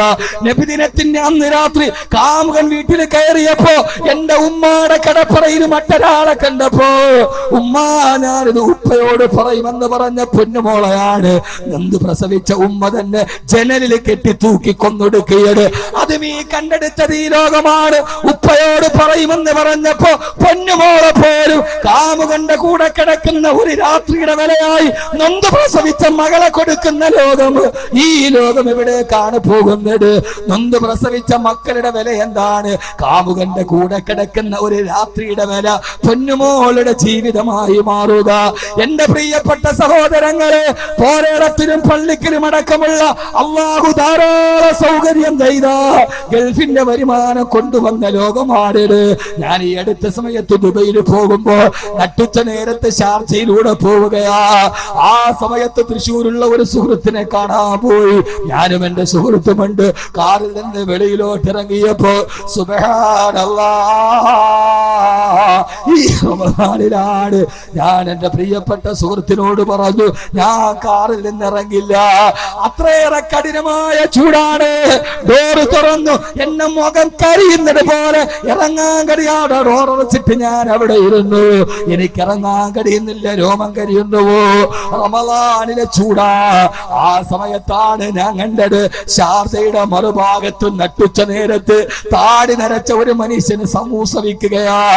ഒരു തുള്ളി തണല് പോലുമില്ല. ഗൾഫിൽ നിന്ന് ഭർത്താവ് അയച്ചു കൊടുക്കുന്ന പൈസ മുഴുവനും ആർഭാടത്തോടെ ചെലവഴിക്കുന്ന പെണ്ണ്, നീ അറിയേണ്ട കാര്യമാണിത്. ആ മനുഷ്യൻ താടി നരച്ചിട്ടുണ്ട്. നട്ടുച്ച നേരത്ത് ഷാർജയിൽ ഇരുന്നിട്ട് നോമ്പ് തുറക്കാൻ വരുന്നവർക്ക് സമൂസ വിൽക്കുകയാ. ഡോറ് തുറന്ന സമയത്ത് അദ്ദേഹം എന്നെ കണ്ടു. ഞാൻ ഡോറടച്ച് ചൂട് കാരണത്താൽ സമൂസ ഇരുന്ന സ്ഥലത്ത് നിന്ന് പാഞ്ഞു വന്നിട്ട് ആ സമയത്ത് എന്റെ വണ്ടി മുന്നോട്ട് പോയി. അദ്ദേഹം വരുന്നത് കണ്ടിട്ട് ഞാൻ എന്റെ ഡ്രൈവറോട് നിർത്താൻ പറഞ്ഞു. ഓടി വന്നു കാറ് തുറന്നപ്പോ, ഉസ്താദേ ബാക്കി ഉസ്താദല്ലേ അതേന്ന് പറഞ്ഞപ്പോ, ഉസ്താദേ ദുആ ചെയ്യണേ ഉസ്താദേ, എനിക്ക് 5 പെൺമക്കളാ, ഒരു മോളുടെ കല്യാണമേ കഴിഞ്ഞിട്ടുള്ളൂ, 4 പെൺമക്കൾ ഇപ്പോഴും കല്യാണ പ്രായമെത്തി നിൽക്കുകയാ, ദുആ ചെയ്യണേ ഉസ്താദേ എന്ന് പറയുമ്പോ ഞാൻ അദ്ദേഹത്തോട് ചോദിച്ചു, നിങ്ങളുടെ വീട് എവിടെയാ? എന്റെ പ്രിയപ്പെട്ട സഹോദരങ്ങളെ, ആ മനുഷ്യൻ എന്നോട് പറഞ്ഞു, ഉസ്താദേ എന്റെ വീട് പാരിപ്പള്ളിക്കടുത്താ. ഞാൻ ചിന്തിച്ചു പോയി, റബ്ബേ നട്ടുച്ച നേരത്താ പാവപ്പെട്ട മനുഷ്യൻ സമൂസ വിൽക്കുന്നത് എന്തിനാ? തന്റെ പൊന്നുമോളെ ഒന്ന് കെട്ടിച്ചു വിടാ. എന്റെ പ്രിയപ്പെട്ട പെമ്മക്കളെ, ഇതേപോലെ നിന്റെ വാപ്പത്താടി നിറച്ചിട്ട് പോലും ഈ ഗൾഫിന്റെ മണരാറിനത്തിൽ കിടന്ന് സമൂസ വിറ്റിട്ട് പൈസ ഉണ്ടാക്കി വരുമ്പോഴാ നീ മൊബൈൽ ഫോണിലൂടെ സല്ലപിച്ച ചെറുപ്പക്കാരന്റെ, ഹൈന്ദവ ചെറുപ്പക്കാരന്റെ, ക്രൈസ്തവ ചെറുപ്പക്കാരന്റെ കൈ പിടിച്ചിറങ്ങിപ്പോയത്. നിന്റെ ഉപ്പാന്റെ കണ്ണുനീരിന് വിലയില്ലല്ലോ മോളെ, നിന്റെ ഉപ്പാന്റെ കട്ടപ്പാടിന് വിലയില്ലല്ലോ മോളെ. ഗൾഫുകാരന്റെ പെണ്ണ് അവൻ അയച്ചു തരുന്ന ഒരു റിയാലിന് പോലും നീ എവിടെയെങ്കിലും ഒരു ആർഭാടം കാണിച്ചാൽ വല്ലാഹി പടച്ചറപ്പിനെ തന്നെയാണ് സത്യം. പിന്നീട് ഞാൻ തിരിച്ചു വരുന്നത് വരെ ആ മനുഷ്യരുടെ കണ്ണിൽ നിന്ന് മാറിയിട്ടില്ല. ഗൾഫുകാരൻ വലിയ സൗഭാഗ്യവാനാ. എന്റെ ഗൾഫ് യാത്രയിൽ ഞാൻ കണ്ട ഏറ്റവും വലിയ സത്യമതാ. 10 നില കെട്ടിടത്തിന്റെ മുകളിൽ വല്ലാതെ കട്ടപ്പെടുന്നവൻ, ആ പാവപ്പെട്ടവൻ വിത്തുകാളെ പോലെ കട്ടപ്പെടുമ്പോ പോരേടത്തും പള്ളിക്കലുമുള്ള എന്റെ പ്രിയപ്പെട്ട പെണ്ണുങ്ങളോട് ഒരു കല്യാണത്തിന് ഉടുക്കുന്ന സാരി രണ്ടാമത്തെ കല്യാണത്തിന് നീ ഉടുക്കില്ല. നിന്റെ ഒരു സാരിയുടെ വില നിന്റെ ഭർത്താവിന്റെ 1 മാസത്തെ കണ്ണുനീരിന്റെ വിലയാണെങ്കിൽ ആ വില കൊണ്ട് ആർഭാടം നടിക്കുന്ന പെണ്ണ്, ആ വില കൊണ്ട് ആർഭാടം നടിക്കുന്ന പെണ്ണ് നിന്റെ ഭാര്യ ഇങ്ങനെയാണെന്ന് പറഞ്ഞാലും ഞാൻ എന്റെ പ്രിയപ്പെട്ട സഹോദരങ്ങളോട് പറയുകയാ, 14 നൂറ്റാണ്ട് മുമ്പ് അല്ലാഹുവിന്റെ റസൂൽ പറഞ്ഞു, 3 വിഭാഗം ആളുകൾ നാളെ പരലോകത്ത് പടച്ചറപ്പിന്റെ ഏറ്റവും വലിയ കോപം അവർക്കാ. അവര് പരലോകത്ത് രക്ഷപ്പെടുകയില്ല എന്ന് ഹബീബായ നബി മുഹമ്മദ് മുസ്തഫ. 3 വിഭാഗം ആളുകൾ അവര് നാളെ പരലോകത്ത് രക്ഷപ്പെടുകയില്ല. എത്ര സലാത്ത് ചൊല്ലിയാലും എത്ര നിസ്കാരം നിർവഹിച്ചാലും ഹബീബായ നബി മുഹമ്മദ് മുസ്തഫ. ഗൾഫുകാരന്റെ ഭാര്യമാര് കേട്ടോ, ലോകം മുഴുവന് ഞാൻ ഗൾഫിൽ പഠിച്ച പാഠമാണ്. നമ്മുടെ വീട്ടിൽ അള്ളാഹനെ പഠിപ്പിക്കാൻ സമയം, ബാക്കി എല്ലാത്തിനും നമുക്ക് സമയം. 3 വിഭാഗം ആളുകൾ അവർ ആഖിറത്തിൽ രക്ഷപ്പെടുന്ന പ്രശ്നമേ ഇല്ല. അവർ അർശിന്റെ മുകളിൽ ഇബാദത്ത് ചെയ്താലും ശരി. 3 വിഭാഗം ആളുകൾ പറഞ്ഞുതരട്ടെ. ഒന്ന് ശൈഖുൻ സാനി, വാർദ്ധക്യമെത്തിയിട്ടും വ്യഭിചരിക്കുന്നവൻ, വയസ്സായി എന്നിട്ടും വ്യഭിചരിക്കുന്നവൻ. മക്കളെ കെട്ടിക്കാറായി എങ്കിലും വാപ്പാടെ വ്യഭിചാരം ആർക്കും ഒന്നും തോന്നരുത് എന്നോട്. മക്കളെ കെട്ടിച്ചു, മക്കള് വേറെ, എന്നാലും വാപ്പാടെ വ്യഭിചാരം തീർന്നിട്ടില്ല. വാപ്പാടെ താടി നരച്ചു എന്നിട്ടും ശൈഖുൻ സാനി, വയസ്സായിട്ടും വ്യഭിചരിക്കുന്നവൻ. അല്ലാഹു നമ്മളെ കാക്കട്ടെ. അമീമർ മനുഷ്യന്മാരെ, അതെന്താ വയസ്സായിട്ടും വ്യഭിചരിക്കുന്നവനോട് അള്ളാഹ്ക്ക് ഇത്ര കോപം? എന്താ? ഈ തെറ്റ് ചെയ്യുന്നതിന് തന്നെ പല ഘട്ടമുണ്ട്. 40 വയസ്സാകുന്നത് വരെ തെറ്റ് ചെയ്താൽ 40 വയസ്സ് വരെ ചെയ്യുന്ന തെറ്റിന്റെ ശിക്ഷയല്ല 40 കഴിഞ്ഞിട്ട് ചെയ്താൽ. ഒരുത്തൻ കള്ളു കുടിച്ചു, ഏതുവരെ? 40 വയസ്സ് വരെ കള്ളു കുടിച്ചു. ആ ശിക്ഷയല്ല 40 വയസ്സ് കഴിഞ്ഞിട്ട് കള്ളു കുടിച്ചത്, അതിനേക്കാൾ ശിക്ഷ. കാരണം 40 വയസ്സെത്തുമ്പോ ഒരു പുരുഷന് പക്വത വരാം. അവനപ്പോ ഒരു മധ്യവയസ്കനായി. 40 എത്തിയാൽ അത് നുബുവത്തിന്റെ പ്രായവാ. 40 കഴിഞ്ഞിട്ട് തെറ്റ് ചെയ്താൽ 40 മുമ്പ് ചെയ്തതിന്റെ ഇരട്ടി ശിക്ഷ ആഖിറത്ത്. അല്ലാഹു കാക്കട്ടെ. 60 കഴിഞ്ഞാലോ? 60 കഴിഞ്ഞാൽ പിന്നെ ഒന്നുണ്ടാവും. 60 കഴിഞ്ഞിട്ടും ചെയ്താൽ അവന് പിന്നെ അതിനേക്കാൾ വലിയ ശിക്ഷയാണ്. 40 വരെ ചെയ്യുന്നതിന് ഒരു ശിക്ഷ, 40 എത്തിയ 60 വരെ ഒരു ശിക്ഷ, 60 കഴിഞ്ഞാൽ അതിനേക്കാൾ. എല്ലാ ഓരോ പ്രായത്തിൽ ചെയ്യുന്ന തെറ്റിന് ശിക്ഷ കൂടുതലാണെന്ന് നബി മുഹമ്മദ് മുസ്തഫ. ഉറക്കെ അള്ളാഹു നമുക്ക് നല്ല ബോധം തരട്ടെ. പറഞ്ഞ വിഷയം മനസ്സിലാവുന്നുണ്ടോ? അതുകൊണ്ട് ശൈഖുൻ സാനി, വ്യഭിചരിക്കുന്ന വൃദ്ധൻ. 2 ആരാ? ആദരവായ പ്രവാചകൻ നബി മുഹമ്മദ് മുസ്തഫ സല്ലല്ലാഹു അലൈഹി വസല്ലം പറയുകയാ, ആഖിറത്തിൽ രക്ഷപ്പെടാത്ത, ഗതി പിടിക്കാത്ത രണ്ടാമത്തെ ആളാരാ? ഭർത്താവിന്റെ സമ്പത്ത് അനുവാദമില്ലാതെ ആർഭാടത്തിന് വേണ്ടി ചെലവെടുക്കുന്ന ഭാര്യ.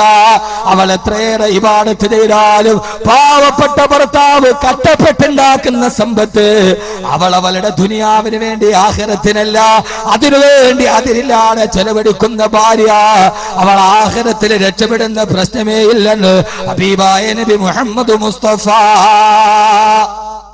സല്ലല്ലാഹു അലൈഹി വസല്ലം അതുകൊണ്ട് സൂക്ഷിച്ചു.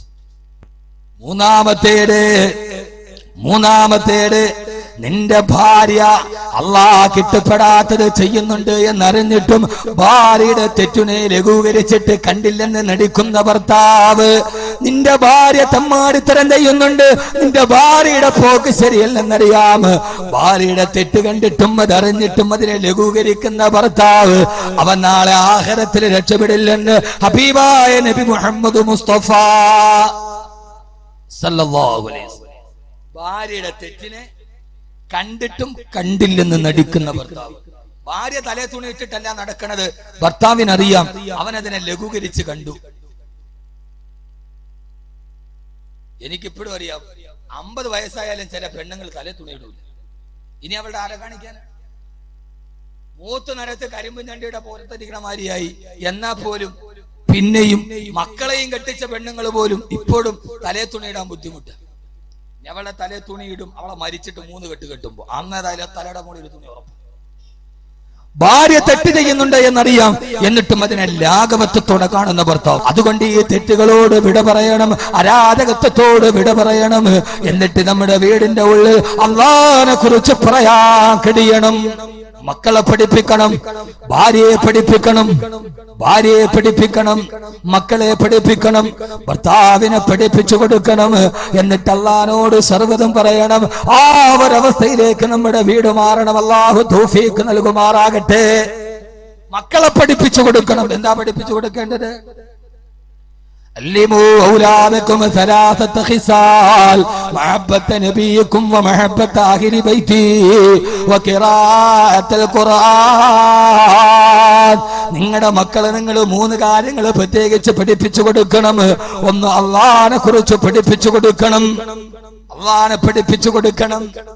അല്ലാഹുവിനെ പഠിപ്പിച്ചു കൊടുത്താലേ മക്കൾക്ക് അല്ലാഹുവിനോട് നന്ദിയുണ്ടാവൂ, മാതാപിതാക്കളോട് നന്ദിയുണ്ടാവൂ. അല്ലാഹു അങ്ങനെയുള്ള മക്കളെ തരട്ടെ. നമ്മുടെ മക്കൾക്ക് അല്ലാഹുവിനെ പഠിപ്പിച്ചു കൊടുത്താലേ ആ മക്കൾക്ക് മാതാപിതാക്കളെ സ്നേഹം ഉണ്ടാവും.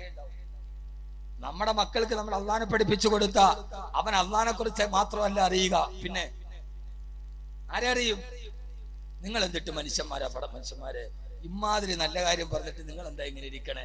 അല്ലാഹുവിനെ കുറിച്ച് ഇവിടെ മദ്രസയെ വിട്ട് പഠിപ്പിച്ചാൽ, മൊയ്ലിയാര് പഠിപ്പിച്ചാൽ എന്താ കിട്ടുക? മക്കളെ അല്ലാഹുവിനെ പഠിപ്പിച്ചാൽ മക്കൾ വാപ്പാനെ പഠിക്കും, ഉമ്മാനെ പഠിക്കും, ഉറപ്പാ. ഇല്ലേ? ആണോ അല്ലയോ? കാരണം എന്താ? ബഹുമാനപ്പെട്ട ഞാൻ പറഞ്ഞു തരാ. ലുക്മാൻ അലൈഹിസ്സലാത്തു വസ്സലാം യാത്ര പോകാൻ ഒരുങ്ങവേ, യാത്ര പറയാൻ പ്രിയപ്പെട്ട ഉമ്മാന്റെ അടുക്കലെത്തി ഉമ്മാനോട് പറഞ്ഞു, ഉമ്മാ ഞാനൊരു യാത്ര പോവുകയാണ്, യാത്ര കഴിഞ്ഞ് തിരിച്ചു വരുമ്പോ എന്റെ ഉമ്മാക്ക് ഞാൻ എന്താണ് കൊണ്ടുവന്ന് തരേണ്ടത്? ആരാ ചോദിക്കുന്നത്? ലുക്മാൻ അലൈഹിസ്സലാത്തു വസ്സലാമാ. ആ സമയത്ത് ഉമ്മ പറഞ്ഞു, ലുക്മാനെ, നീ യാത്ര കഴിഞ്ഞ് തിരിച്ചു വരുമ്പോ എനിക്ക് നീ എന്താ കൊണ്ടുവരേണ്ടതെന്നറിയോ? നീ സ്വർഗത്തിലെ ഒരു പിടി മണ്ണ് കൊണ്ടുവന്ന് തരുമോ? ഉമ്മ ചോദിച്ചത് വല്ലാത്ത ചോദ്യം. ഗൾഫിൽ പോയിട്ട് തിരിച്ചു വരാൻ നേരത്ത് ചോദിക്കാറില്ല ഉമ്മ എന്താണ് ഞാൻ ഉമ്മാക്ക് കൊണ്ടുവരേണ്ടത്? ഉമ്മ പറഞ്ഞു, മോനെ ലുക്മാനെ, നീ യാത്ര കഴിഞ്ഞ് തിരിച്ചു വരുമ്പോ എനിക്ക് സ്വർഗത്തിലെ ഒരു പിടി മണ്ണ് കൊണ്ടുവന്ന് തരുമോ? ചോദിക്കേണ്ട താമസം ലുക്മാൻ എന്ന പൊന്നുമോൻ പറഞ്ഞു, ഉമ്മ ഞാൻ തിരിച്ചു വരുമ്പോ സ്വർഗത്തിലെ ഒരു പിടി മണ്ണാണ് കൊണ്ടുവന്ന് തരേണ്ടതെങ്കിൽ അതിന് യാത്ര കഴിഞ്ഞ് തിരിച്ചു വരുന്നത് വരെ കാത്തിരിക്കേണ്ടത് എന്തിന്?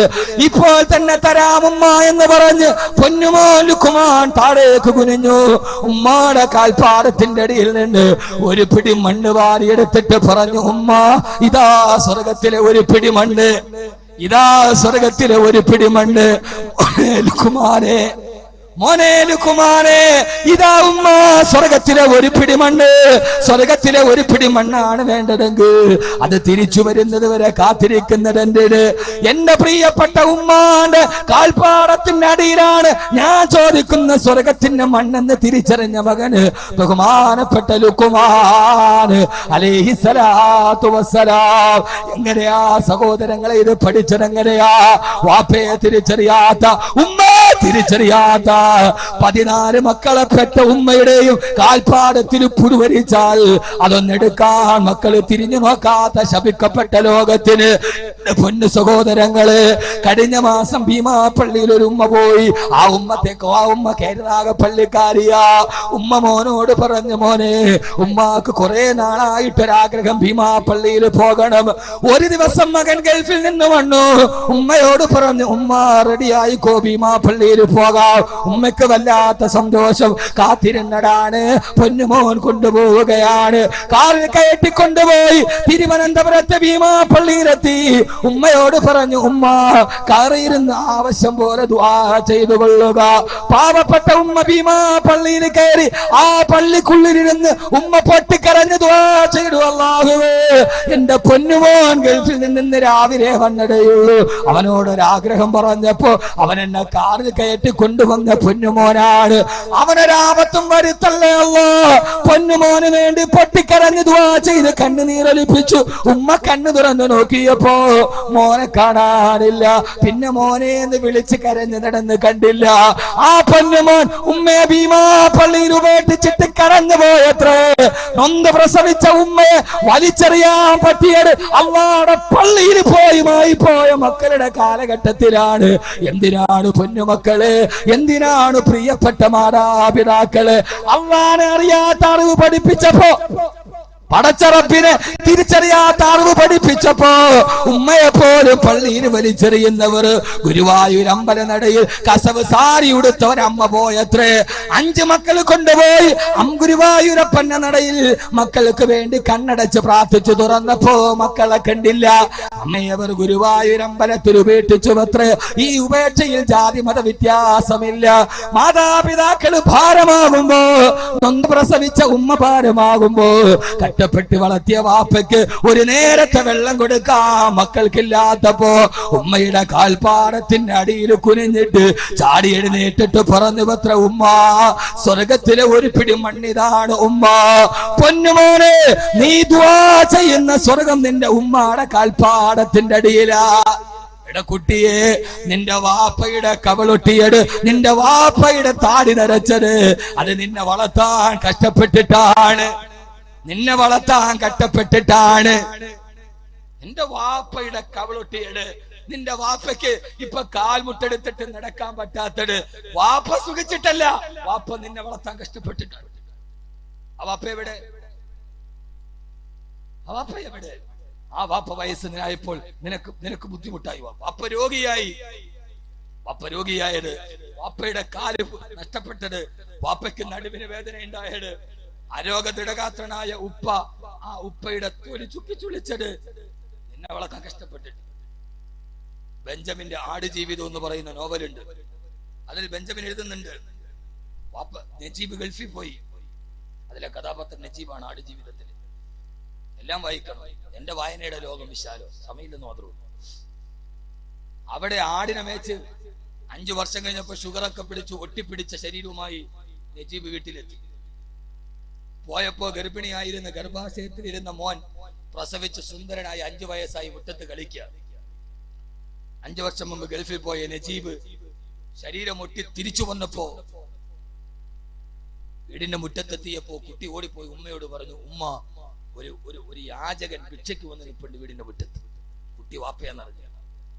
ഉമ്മ ഓടി വന്ന് നോക്കുമ്പോ ഭർത്താവാണ്. ആ സമയത്ത് ഉമ്മ പറഞ്ഞു, മോനെ, അത് ഭിക്ഷയ്ക്ക് വന്ന ആളല്ല, അത് നിന്റെ വാപ്പയാണ്. അപ്പോ 5 വയസ്സുകാരനായ കുട്ടി, വാപ്പ ഗൾഫിൽ പോകുന്നതിന് മുമ്പ് ഒരു ഫോട്ടോ എടുത്തിട്ട് അവിടെ വെച്ചിട്ടുണ്ടായിരുന്നു ചുമരില്. കുട്ടി പറഞ്ഞു, എനിക്ക് ഈ വാപ്പയെ വേണ്ട, എനിക്ക് ഈ സുന്ദരനായ സുമുഖനായ ഈ വാപ്പയെ മതി. നിങ്ങൾ പഠിക്കും. കുട്ടി പറഞ്ഞു, എനിക്ക് സുന്ദരനായ വാപ്പയെ മതി. മോനെ, ആരോഗ്യമില്ലാത്തപ്പോ, ശേഷിയില്ലാത്തപ്പോ നമ്മുടെ വാപ്പ നമുക്ക് അധികപ്പെട്ട ഉമ്മയുടെ കാൽപ്പാടത്തിന്റെ അടിയിലെ മണ്ണ് സ്വർഗത്തിൻ്റെതാണെന്ന് തിരിച്ചറിയാൻ നമുക്ക് കഴിയാതെ. അള്ളാഹു നമ്മളെ കാക്കട്ടെ. അള്ളാഹു നമ്മളെ കാക്കട്ടെ. അള്ളാഹു നമ്മളെ കാക്കട്ടെ. നമ്മുടെ മക്കളോട് ഏറ്റവും കൂടുതൽ സ്നേഹം നമ്മളെക്കാൾ കൂടുതൽ നമ്മുടെ ഉമ്മയ്ക്ക്, നമ്മുടെ വാപ്പയ്ക്ക്, കൊച്ചുമക്കൾ ഭയങ്കര സ്നേഹമാണ്. നമ്മുടെ മക്കൾ അവരിട്ട് താലോലിക്കും. ഇല്ലേ? കണ്ടിട്ടില്ലേ?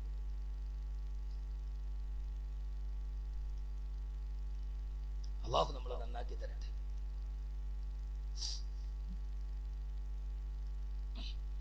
ഈ ഇരിക്കുന്ന ഷെരീഫിന്റെ വാപ്പ, ഷെരീഫിന്റെ മക്കളെ ഭയങ്കരമായിട്ട് സ്നേഹിച്ചു. ഞങ്ങളുടെ ജമാഅത്തിന്റെ സെക്രട്ടറി ആയിരുന്നു അനീഫ സാഹിബ്. അല്ലാഹു അദ്ദേഹത്തിന്റെ ഖബറിടം വിശാലമാക്കി കൊടുക്കട്ടെ. എന്നെ വല്ലാതെ സ്നേഹിച്ച ഒരാളാണ്. കൊച്ചുമക്കൾ എന്ന് പറഞ്ഞാൽ അദ്ദേഹം മരിച്ചിട്ട് ഷെരീഫിന്റെ മോൾ ഇപ്പോഴും ആ ആഘാതത്തിൽ നിന്ന് അങ്ങോട്ട് മാറിയിട്ടില്ല. അല്ലാഹു നല്ല ബുദ്ധിമുട്ട്. അല്ലാഹു നമ്മുടെ ബന്ധങ്ങളെ നന്നാക്കി തരട്ടെ. എന്റെ പ്രിയപ്പെട്ട സഹോദരങ്ങളെ, ഇതിന്റെ ഒക്കെ അടിസ്ഥാനം നമ്മുടെ ഉമ്മയെ, നമ്മുടെ ഉപ്പയെ.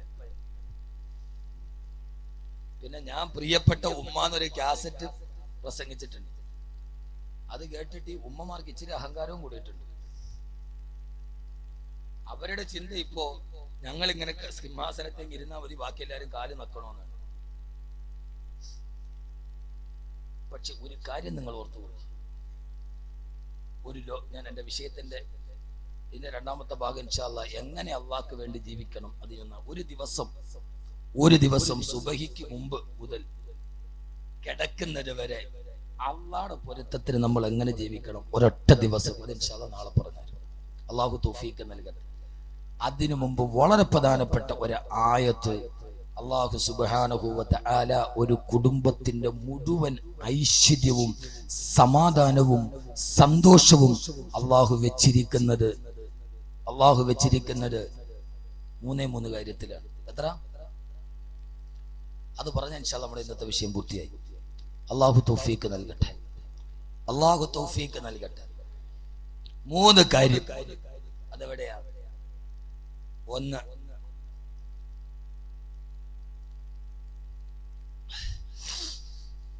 അല്ലാഹു സുബ്ഹാനഹു വ തആല വളരെ പ്രധാനപ്പെട്ട ഒരു കാര്യം. അല്ലാഹു നമ്മുടെ മാതാപിതാക്കളെ സ്നേഹിക്കാൻ അല്ലാഹു തൗഫീഖ് നൽകി. ഈ അടുത്ത സമയത്ത് ഒരാൾ എന്നോടൊരു കഥ പറഞ്ഞു. ഉമ്മ മരിച്ചു ചെറുപ്പത്തിലെ. വാപ്പ മക്കളെ കഷ്ടപ്പെട്ട് വളർത്തി. ആ മക്കൾ അവസാനം വാപ്പ മരിച്ചു കഴിഞ്ഞപ്പോ മോൻ ആദ്യമായി വാപ്പായെ ഖബറടക്കി. മോൻ ജോലി ചെയ്ത് ആദ്യത്തെ പൈസ കിട്ടി. ആ പൈസയുമായി വന്നിട്ട് മോൻ പറഞ്ഞു, അത്രേ എന്നെ കഷ്ടപ്പെട്ട് വളർത്തി എന്റെ ഉപ്പ മരിച്ചു, എനിക്കൊന്നും എന്റെ ഉപ്പാക്ക് വേണ്ടി ചെയ്യാൻ പറ്റിയില്ല. എനിക്ക് ആദ്യം കിട്ടിയ ശമ്പളം കിട്ടിയ ഈ പൈസ ഞാൻ ഉപ്പാടെ കവറിൽ കൊണ്ടുപോയി മണ്ണ് മാന്തിയിട്ട് അതിന്റെ ഉള്ളിൽ വെച്ചു കൊടുക്കട്ടെ. ആ കുട്ടി ധരിച്ചത് ഇതാ മണ്ണിന്റെ ഉള്ളിൽ വെച്ചാ ഉപ്പാക്ക് അതുകൊണ്ട് ഗുണം കിട്ടും. അള്ളാഹു അങ്ങനെയെങ്കിലും ചിന്തിക്കുന്ന നല്ല മക്കളെ അള്ളാഹു തരട്ടെ. നമ്മളൊക്കെ കഷ്ടപ്പെടും നമ്മുടെ മക്കൾക്ക് വേണ്ടി, നമ്മളൊക്കെ ജീവിക്കും നമ്മുടെ മക്കൾക്ക് വേണ്ടി. ആ മക്കൾ അവരെ അള്ളാഹുവിനെ അറിയിച്ചു വളർത്തുക എന്നതാണ് പ്രധാനപ്പെട്ട ഭാഗം. അതെങ്ങനെ അറിയണം, എങ്ങനെ ആവണം, ഇൻഷാ അല്ലാഹ് വിശദാംശം നാളെ ഒരൊറ്റ ദിവസം മുസ്ലിമിന്റെ ഒരു ദിവസം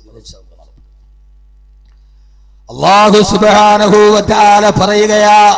വളരെ പ്രധാനപ്പെട്ട ഒരായത്താണ്. ഇതൊരു കുടുംബത്തിന്റെ, ഒരു ജീവിതത്തിന്റെ, ഒരു വീടിന്റെ എല്ലാ സന്തോഷവും, എല്ലാ സമാധാനവും, സർവ്വ ഐശ്വര്യവും, സർവ്വ അഭിവൃദ്ധിയുമെല്ലാം അള്ളാഹു പറയുകയാണ് 3 കാര്യത്തിലാ. ഇത് ബാക്കി പറഞ്ഞതല്ല, ഖുർആൻ തന്നെ പറഞ്ഞടാ. വസകരിയാ ഇദ്നാദാ റബ്ബഹു റബ്ബി ലാ തദർനി ഫർദൻ വഅന്ത ഖൈറുൽ വാരിസീൻ.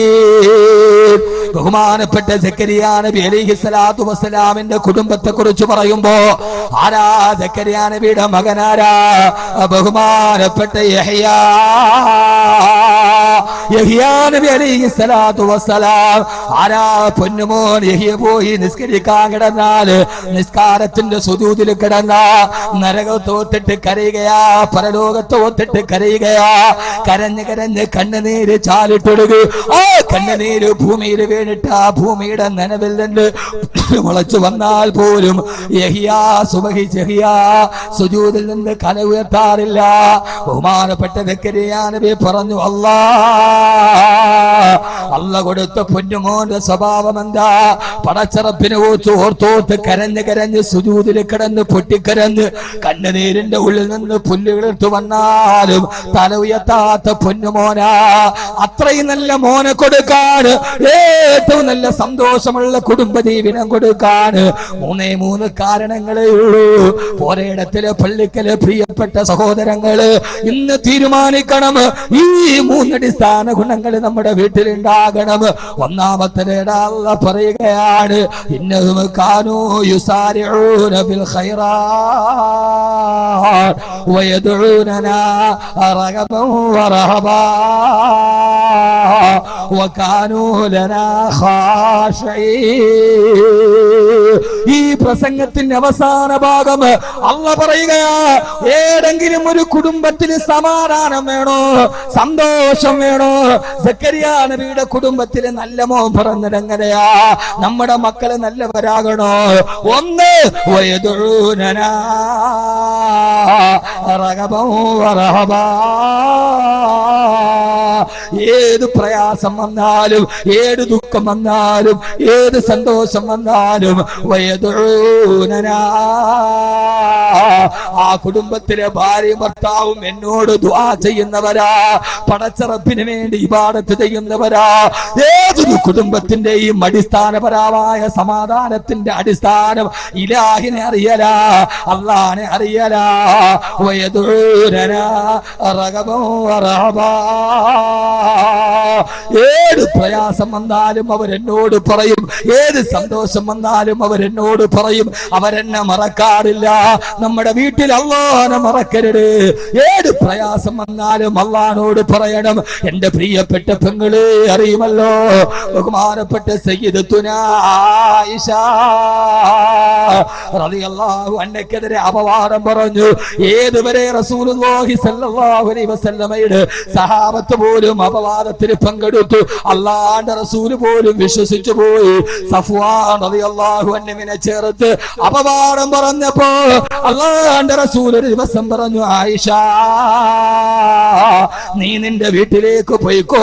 ആയിഷ, ഭർത്താവ് ഭാര്യയെ സ്വന്തം വീട്ടിലാക്കിയാൽ അല്ലാഹുവിന്റെ റസൂൽ പോലും വിശ്വസിച്ചു എന്നല്ലേ ഇത് ഖുർആൻ പറയുന്ന തെളിവാണ്. ആയിഷ ബീവി വീട്ടിലായി. നാട്ടുകാര് അപവാദം പറഞ്ഞ് ആഘോഷിക്കാൻ തുടങ്ങി. ആയിഷ ബീവി വീട്ടിലാ. സമൂഹത്തിൽ നിലയും വിലയുമുള്ളവനെ കുറിച്ച് അപവാദം പറയല് നാട്ടുകാരുടെ ഒരു ഹോബിയാ.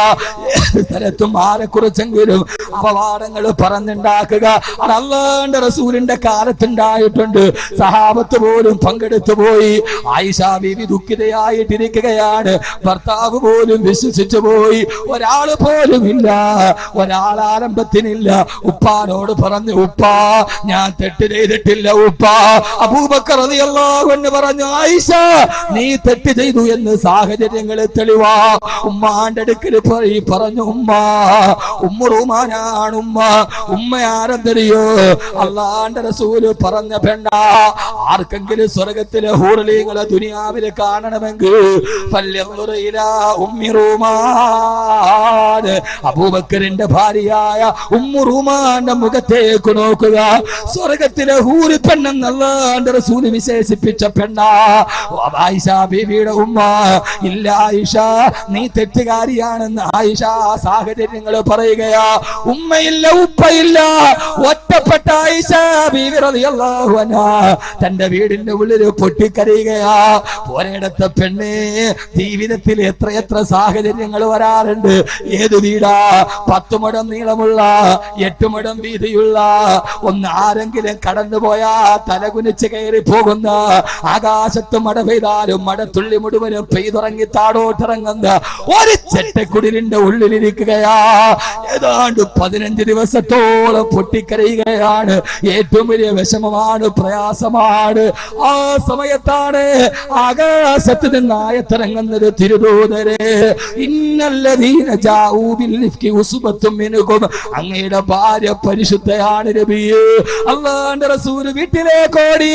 ഹബീബായ നബിയെ കണ്ട ആയിഷ ബീവി പാഞ്ഞു വന്നിട്ട് അല്ലാഹുവിന്റെ റസൂലിനെ കെട്ടിപ്പിടിച്ചു പൊട്ടിക്കരഞ്ഞ്, യാ റസൂലല്ലാഹ്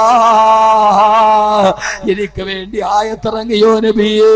കൂട്ടുകാരികൾ ഓടി വന്ന ആയിഷ ബീവിയുടെ അടുക്കലേക്ക്, ആയിഷ നിനക്ക് വേണ്ടി ഖുർആൻ ഇറങ്ങി ആയിഷ, ജിബ്രീൽ വന്നു ആയിഷ. ആ സമയത്താണ് ആയിഷ റളിയല്ലാഹു അൻഹ പറഞ്ഞത്, എങ്ങനെയാണ് എനിക്ക് വേണ്ടി ആയത്തിറങ്ങാതിരിക്കുക? ആയത്തിറങ്ങാതിരിക്കുക.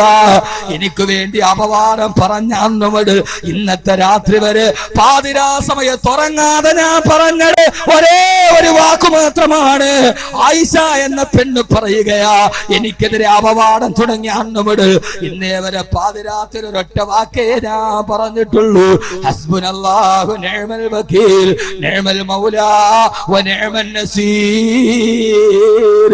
പെങ്ങളെ, പഠിച്ചോരു പെണ്ണിന്റെ ആയുധമാ.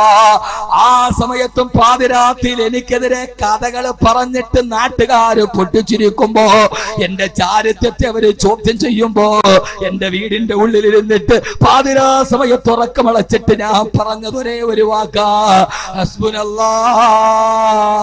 ഹസ്ബുനല്ലാഹു നിഅമൽ വകീൽ നിഅമൽ മൗലാ വ നിഅമൻ നസീർ. ഹസ്ബുനല്ലാഹ്, എനിക്കെന്റെ റബ്ബ് മതി, എനിക്കെന്റെ റബ്ബ് മതി, എനിക്കെന്റെ റബ്ബ് മതി. അവനല്ലാതെ എന്നെ രക്ഷപ്പെടുത്താനില്ല.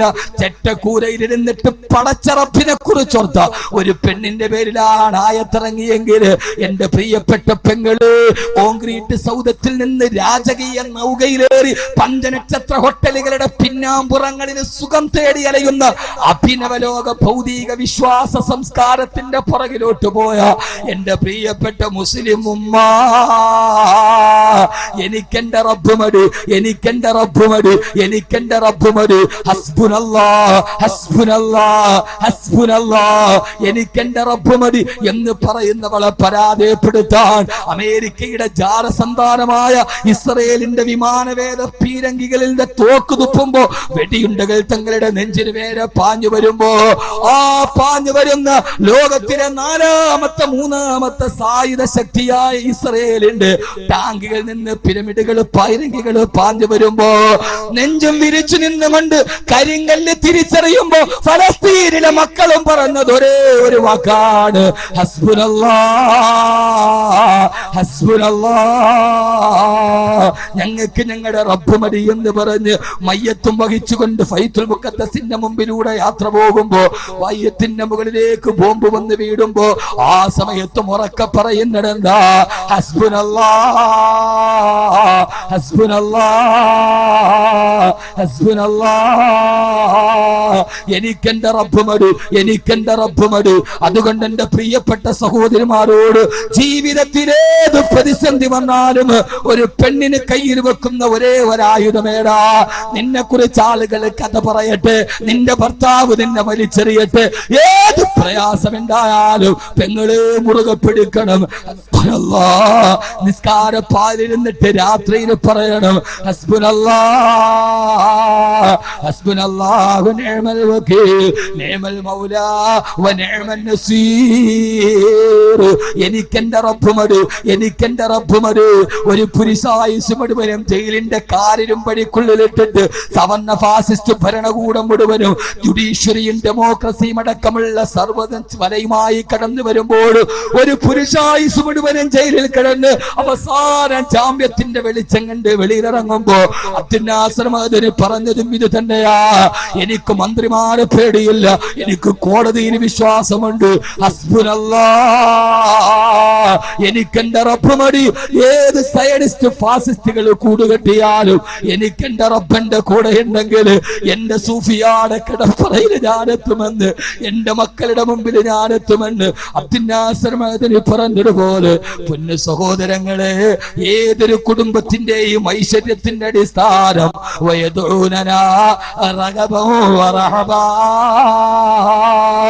ഏത് പ്രയാസം വന്നാലും ഏത് സന്തോഷം വന്നാലും പടച്ചറപ്പിന്റെ മുമ്പിലോട്ട് കടന്നു പോവുക. സന്തോഷത്തിന്റെ സമയത്തും സങ്കടത്തിന്റെ സമയത്തും പടച്ചറപ്പിന്റെ മുമ്പിൽ വീഴുക, അള്ളാഹുവിനെ അറിയുക. ഒരു കുടുംബത്തിന്റെ സമാധാനം അതിന്. ഞാനും എഴുന്നേക്കരുത് ഇൻഷാ അല്ലാഹ്. പ്രധാനപ്പെട്ട ഒന്ന് രണ്ട് കാര്യം അള്ളാഹു നൽകട്ടെ. അതെപ്പോ പ്രയാസം വരുമ്പോ മാത്രമല്ല, പിന്നെ വല്ലാത്തൊരു സന്തോഷം നമ്മുടെ വീട്ടിലുണ്ടായി, അപ്പോഴും അള്ളാഹനെ ഓർക്കുക, അള്ളാഹുവിനെ അറിയുക. രോഗം വരുമ്പോഴല്ല നാരിസ്ലാത്തിലുള്ളത്, മനസ്സിലായോ? രോഗം വന്നപ്പോഴല്ല നാരിസ്ലാത്തിലുള്ളത്, അല്ലാത്തപ്പോൾ സന്ധിക്കല്ല. അള്ളാഹു തൗഫീഖ് നൽകട്ടെ.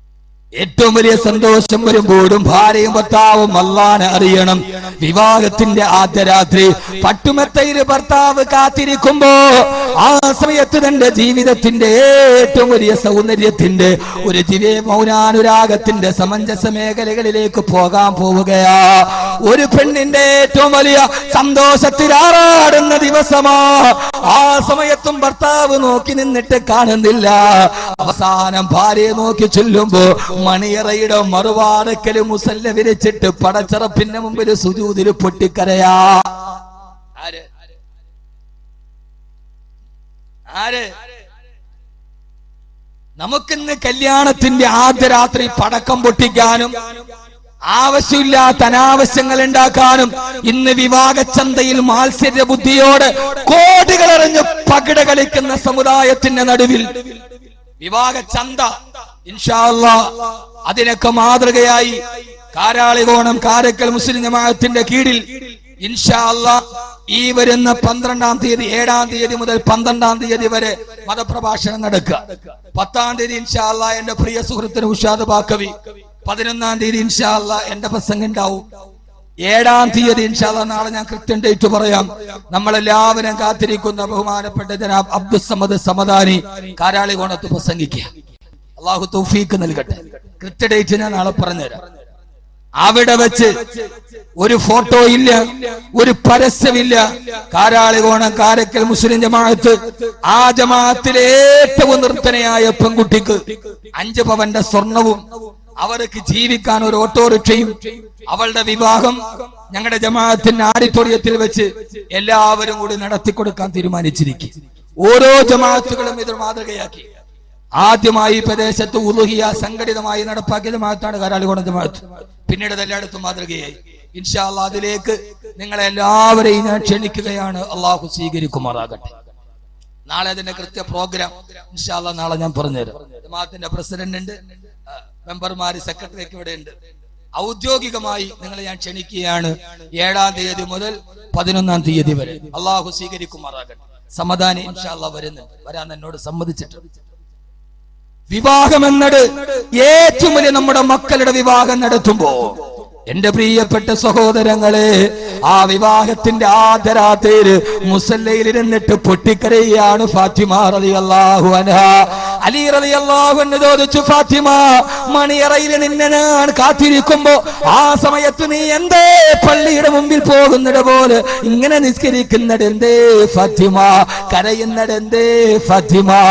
ആ സമയത്താണ് ഫാത്തിമ പറഞ്ഞത്, അലിയേ ഇതാരുടെ ബീജമാണ്, ഇതാരുടെ അസ്തിത്വം, ഇത് ഉലകനായകന്റെ, ലോകത്തിന്റെ വറക്കത്തിന്റെ, സമാനിന്റെ, മക്കാനിന്റെ ഉടമസ്ഥന്റെ, ലോകരിസാരത്തിന്റെ ഉടമസ്ഥന്റെ, മദീനയുടെ പാരിജാതത്തിന്റെ, മക്കയുടെ പൂനിലാവിന്റെ, ആമിനയുടെ മുത്തുമോന്റെ, അബ്ദുള്ളയുടെ പ്രിയപ്പെട്ട സത്തിന്റെ, മാനവികതയുടെ വിശ്വവിമോചകന്റെ പ്രിയപ്പെട്ട പൊന്നുമോൾ, ഇത് റിസാലത്തിന്റെ വീട്ടിൽ വളർന്നവൾ, ഇത് നുബൂവത്തിന്റെ വീട്ടിൽ വളർന്നവൾ, ഇത് അല്ലാഹനെ പഠിപ്പിച്ചു കൊടുത്ത ഉപ്പാന്റെ മകൾ, ഇത് അല്ലാഹനെ പ്രണയിപ്പിക്കാൻ പഠിപ്പിച്ചു കൊടുത്ത ഉപ്പാന്റെ മകൾ, ഇത് ഭർത്താവിന് വേണ്ടി കിടപ്പറ പോലും, കിടക്കുന്ന പുതപ്പ് പോലും ഭർത്താവിന് വേണ്ടി അങ്ങാടിയിലേക്ക് ഭക്ഷണം വാങ്ങിക്കാൻ കൊടുത്തുവിട്ട ഖദീജയുടെ പൊന്നുമോൾ. ഇത് നിസ്സാരക്കാരിയല്ല ഈ മുള്ളമോൾ. അവൾ അല്ലാഹനെ പഠിച്ചവൾ. താൻ പതക്കുന്ന പുതപ്പ് പോലും ഭർത്താവിന് പട്ടിണി വന്നപ്പോ കയ്യിലെടുത്തു കൊടുത്തിട്ട് കണ്ണുനീര് വന്നില്ല, ഇത് കൊണ്ടുപോയി ചന്തയിൽ വിൽക്കാൻ പറഞ്ഞ ഖദീജയുടെ പൊന്നുമോൾ. അലിയേ, ഇന്ന് രാത്രിയിൽ ഞാൻ ഇവിടെ നിന്ന് കരയുമ്പോ എന്തേ കരയുന്നതെന്ന് ചോദിക്കാൻ നിങ്ങളുണ്ട്.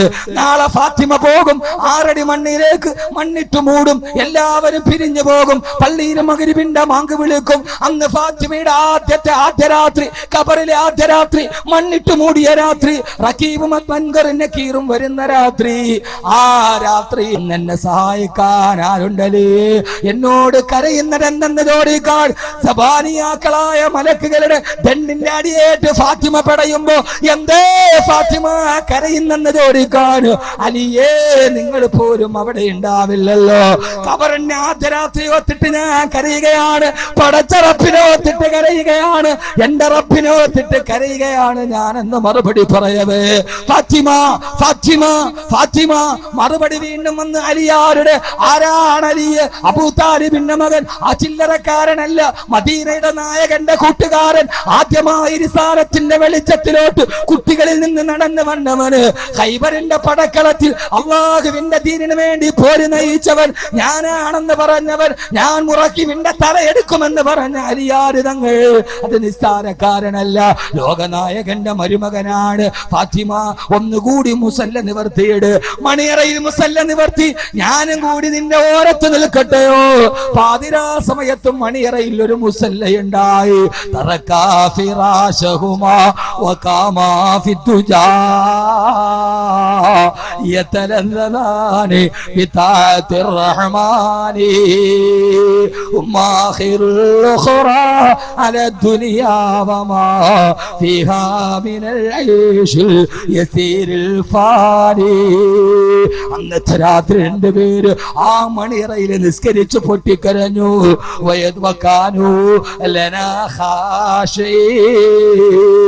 ആ കുടുംബത്തിന്റെ സമാധാനത്തിന്റെ സന്തോഷത്തിന്റെ രണ്ടാമത്തെ കാരണം അവരല്ലാനെ പേടിയുള്ള ഭാര്യയും ഭർത്താവും, പടച്ച റബ്ബിനെ അല്ലാനെ അറിഞ്ഞ മാതാപിതാക്കൾ, ആ മാതാപിതാക്കളുള്ള വീട്ടിലാണ് ഏറ്റവും നല്ല മക്കൾ പിറന്നത്. ഖദീജയുടെ മടിത്തട്ടിലാണ് ഫാത്തിമ പിറന്നത്. പെങ്ങളെ ഭർത്താവിന് വേണ്ടി ജീവിതം സമർപ്പിച്ച, ഉടുത്തുണി പോലുമില്ലാതെ, ആവശ്യത്തിനില്ലാതെ കിടപ്പറയിൽ കിടന്ന, പുതപ്പ് പോലും വിൽക്കാൻ കൊടുത്തുവിട്ട ഖദീജയുടെ മടിത്തട്ടിലേ ഫാത്തിമ പറക്കൂ. ഭർത്താവിനെ വഞ്ചിക്കുന്ന പെണ്ണിന്റെ മടിത്തട്ടിൽ ഒരു ഫാത്തിമയ്ക്ക് ജന്മമുണ്ടാവുകയില്ല. ഭാര്യയ്ക്ക് വേണ്ടി തണലൊരുക്കിയ ഇബ്രാഹിമിനാണ് ഇസ്മായിൽ പിറന്നത്. ഭാര്യയ്ക്ക് വേണ്ടി സർവ്വത സഹിച്ച ഇബ്രാഹിമിന്റെ മടിത്തട്ടിലാണ് ഇസ്മായിൽ പിറന്നത്. ഭാര്യ ഭർത്താക്കന്മാരുടെ യോജിപ്പ്, അള്ളാഹിനോടുള്ള വഴിപ്പെടൽ. ഇനി മൂന്നാമത്തെ അടിസ്ഥാനമെന്തോ? അള്ളാഹു നമുക്ക് തൗഫീഖ് നൽകട്ടെ. നമ്മുടെ കുടുംബത്തിൽ മദ്യത്തിന് സ്ഥാനമില്ല, മദിരാശിക്കില്ല, പിശാചിനില്ല. എന്റെ വീടിന് ഈ 3 ദിവസങ്ങളുടെ 3 അടിസ്ഥാന തത്വങ്ങൾ: 1 പടച്ച റബ്ബിനോട് ദുആ ചെയ്യുക, 2 അല്ലാഹനെ ഭയന്ന് ജീവിക്കുക, 3 ഇന്നഹും കാനൂ യുസാരിഊന ഫിൽ ഖൈറാത്ത്. ആ ഭാര്യ ഭർത്താക്കന്മാർ ഏത് നന്മ കണ്ടാലും അവിടെ ഓടിപ്പോകും. സിനിമ കാണാനല്ല, വാതുണ്ടെന്ന് കേട്ടാൽ ഓടിയെത്തും. ഒരു സദക്കയുടെ കാര്യം എത്തിയാൽ ഓടിയെത്തും. ഇൻഷാ അല്ലാഹ് ഏറ്റവും വലിയ ഓട്ടം ഈ നന്മയ്ക്ക് വേണ്ടിയാകണം. മത്സരം എന്തിനു വേണ്ടി? നന്മയ്ക്ക് വേണ്ടി. മമ്മൂട്ടിയുടെ സിനിമയ്ക്ക് ആദ്യത്തെ ടിക്കറ്റ് എടുക്കാനുള്ള മത്സരമല്ല, ഫുട്ബോൾ മാമാങ്കത്തിനല്ല, നന്മയ്ക്ക് വേണ്ടി മത്സരിക്കുക. മദീനത്തെ പള്ളിയിൽ ആഹ്വാനം നടന്നു, സഹാബ അല്ലാഹുവിന്റെ ദീൻ പട്ടിണിയിലാണ്, നിങ്ങളുടെ വീട്ടിലുള്ളതൊക്കെ എടുത്തുകൊണ്ട് വരിക. പറയേണ്ട താമസം മദീനത്തെ പള്ളിയിൽ നിന്ന് ഓട്ടം നടന്നു. ആരാണ് ഓടുന്നത്? ഉമറാണ് ഓടുന്നത് റളിയല്ലാഹു തആല അൻഹു. ഉമർ ചിന്തിച്ചു, എപ്പോഴും എന്നെ മറികടക്കുന്നത് അബൂബക്കറാണ്. ഇന്ന് അബൂബക്കർ കൊടുക്കുന്നതിനേക്കാൾ സദക്ക എനിക്ക് കൊടുക്കണം. നേരെ ഓടി ഉമർ വീട്ടിലേക്ക്. ഇന്ന് മത്സരമാണ് ഇവിടെ. ഏത് മത്സരം എന്നറിയുമോ? ഉമറും അബൂബക്കർ റളിയല്ലാഹു അൻഹുമാ അവര് തമ്മിലുള്ളൊരു മത്സരമാണ്. എനിക്കിന്ന് ജയിക്കണം. ഉമർ ഓടി വീട്ടിലെത്തി ഭാര്യയോട് പറഞ്ഞു, ഉള്ള സമ്പത്ത് 2 പകുത്തു. ഒരു പകുതി വീട്ടിലിരിക്കട്ടെ, മറ്റേ പകുതിയുമായി ഉമറേ, നിന്റെ വീടിന് വേണ്ടി എന്ത് വെച്ചിട്ടുണ്ട്? എന്റെ ആകെയുള്ള ഒരു പുരുഷായുസിന്റെ സമ്പത്ത് 2 പകുത്തു നബിയെ. ഒരു പകുതി അല്ലാഹുവിന്റെ ദീനിന് വേണ്ടി, മറ്റേ പകുതി എനിക്ക് കുടുംബത്തിന് വേണ്ടി. അള്ളാഹു നിനക്ക് ബറക്കത്ത് ചെയ്യട്ടെ ഉമറേ. ഉമർ റളിയല്ലാഹു അൻഹു കരുതി, ഇനി അബൂബക്കർ ഇതിന് മുകളിലേക്ക് എവിടേക്ക് പോകാൻ? ഇന്നെന്നെ തോൽപ്പിക്കില്ല ഉമർ, ഇന്നെന്നെ തോൽപ്പിക്കില്ല അബൂബക്കർ. ഇതിന്റെ ഒരു പുരുഷായുസിന്റെ പകുതി കൊടുത്തിരിക്കുകയാ എന്നിരിക്കുമ്പോഴാണ് സഹോദരങ്ങളെ അങ്ങേ ഭാഗത്ത് നിന്നൊരു മനുഷ്യൻ പാഞ്ഞു വരുന്നത്. തലയിലൊരു തോൽപാത്രം. എല്ലാവരും ചിന്തിക്കും, ഇടത്തെ കയ്യിൽ പാതി കീറിയ ഒരു ഈത്തപ്പന മരത്തിന്റെ പായ, നേരെ കൊണ്ടുവന്ന് അല്ലാഹുവിന്റെ റസൂലിന്റെ മുമ്പിലിട്ടു. എന്തേ അബൂബക്കറെ ഇത്? യാ റസൂലല്ലാഹ്, നിനക്ക് നിന്റെ കുടുംബത്തിന് നീ എന്ത് ബാക്കി വെച്ചു അബൂബക്കറെ? അല്ലാഹു റസൂലു, എനിക്ക് അല്ലാഹ് മതി നബിയേ. എന്റെ വീട്ടിൽ അല്ലാഹുവും അവന്റെ പ്രവാചകനും മതി. ഇനി എന്റെ വീട്ടിൽ ഇതല്ലാതെ വേറൊന്നും ബാക്കിയില്ല തിരുദൂതരെ. ഏറ്റവും അവസാനം കൊടുത്ത് ഇനി എന്റെ വീട്ടിൽ ബാക്കിയുള്ളത് വെള്ളം വെക്കുന്ന ഈ തോൽപാത്രം, ഞാനും എന്റെ ഭാര്യയും കിടന്നിറങ്ങുന്ന ഈ പാതി കീറിയ ഈത്തപ്പനമരത്തിന്റെ പായ. ഉമർ റളിയല്ലാഹു അൻഹു പൊട്ടിക്കരഞ്ഞു. അബൂബക്കറെ, നിന്നെ ജയിക്കാൻ ആർക്കും കഴിയില്ല അബൂബക്കറെ. ഇതാണ് ഖുർആൻ പറഞ്ഞത്, ഇന്നല്ലദീന സബഖത് ലഹും മിന്നൽ ഹുസ്നാ. നന്മ ചെയ്യാൻ മത്സരിച്ചവർ ഇൻഷാ അല്ലാഹ് എന്റെ പ്രിയപ്പെട്ട സഹോദരങ്ങളോട് ഈ സംഘാടകര് ബക്കറ്റുമായി വരും. ഇതൊരു മത്സരത്തിന്റെ രംഗമാണ്. എന്റെ ആഖിറത്തിനു വേണ്ടി, എന്റെ കുടുംബത്തിന്റെ സമാധാനത്തിന്, എന്റെ സന്തോഷത്തിന് അല്ലാഹു തൗഫീഖ് നൽകുമാറാകട്ടെ. അതോടൊപ്പം ഒരു കവർ സംഘാടകര് വരും നാളെ വരുമ്പോ. എന്റെ പ്രിയപ്പെട്ട സഹോദരങ്ങളെ, ഏതാണ്ട് 34,000-ഓളം ആളുകൾ 6,666 രൂപ, ഖുർആനിൽ 6,666 ആയത്തുകളുണ്ട്.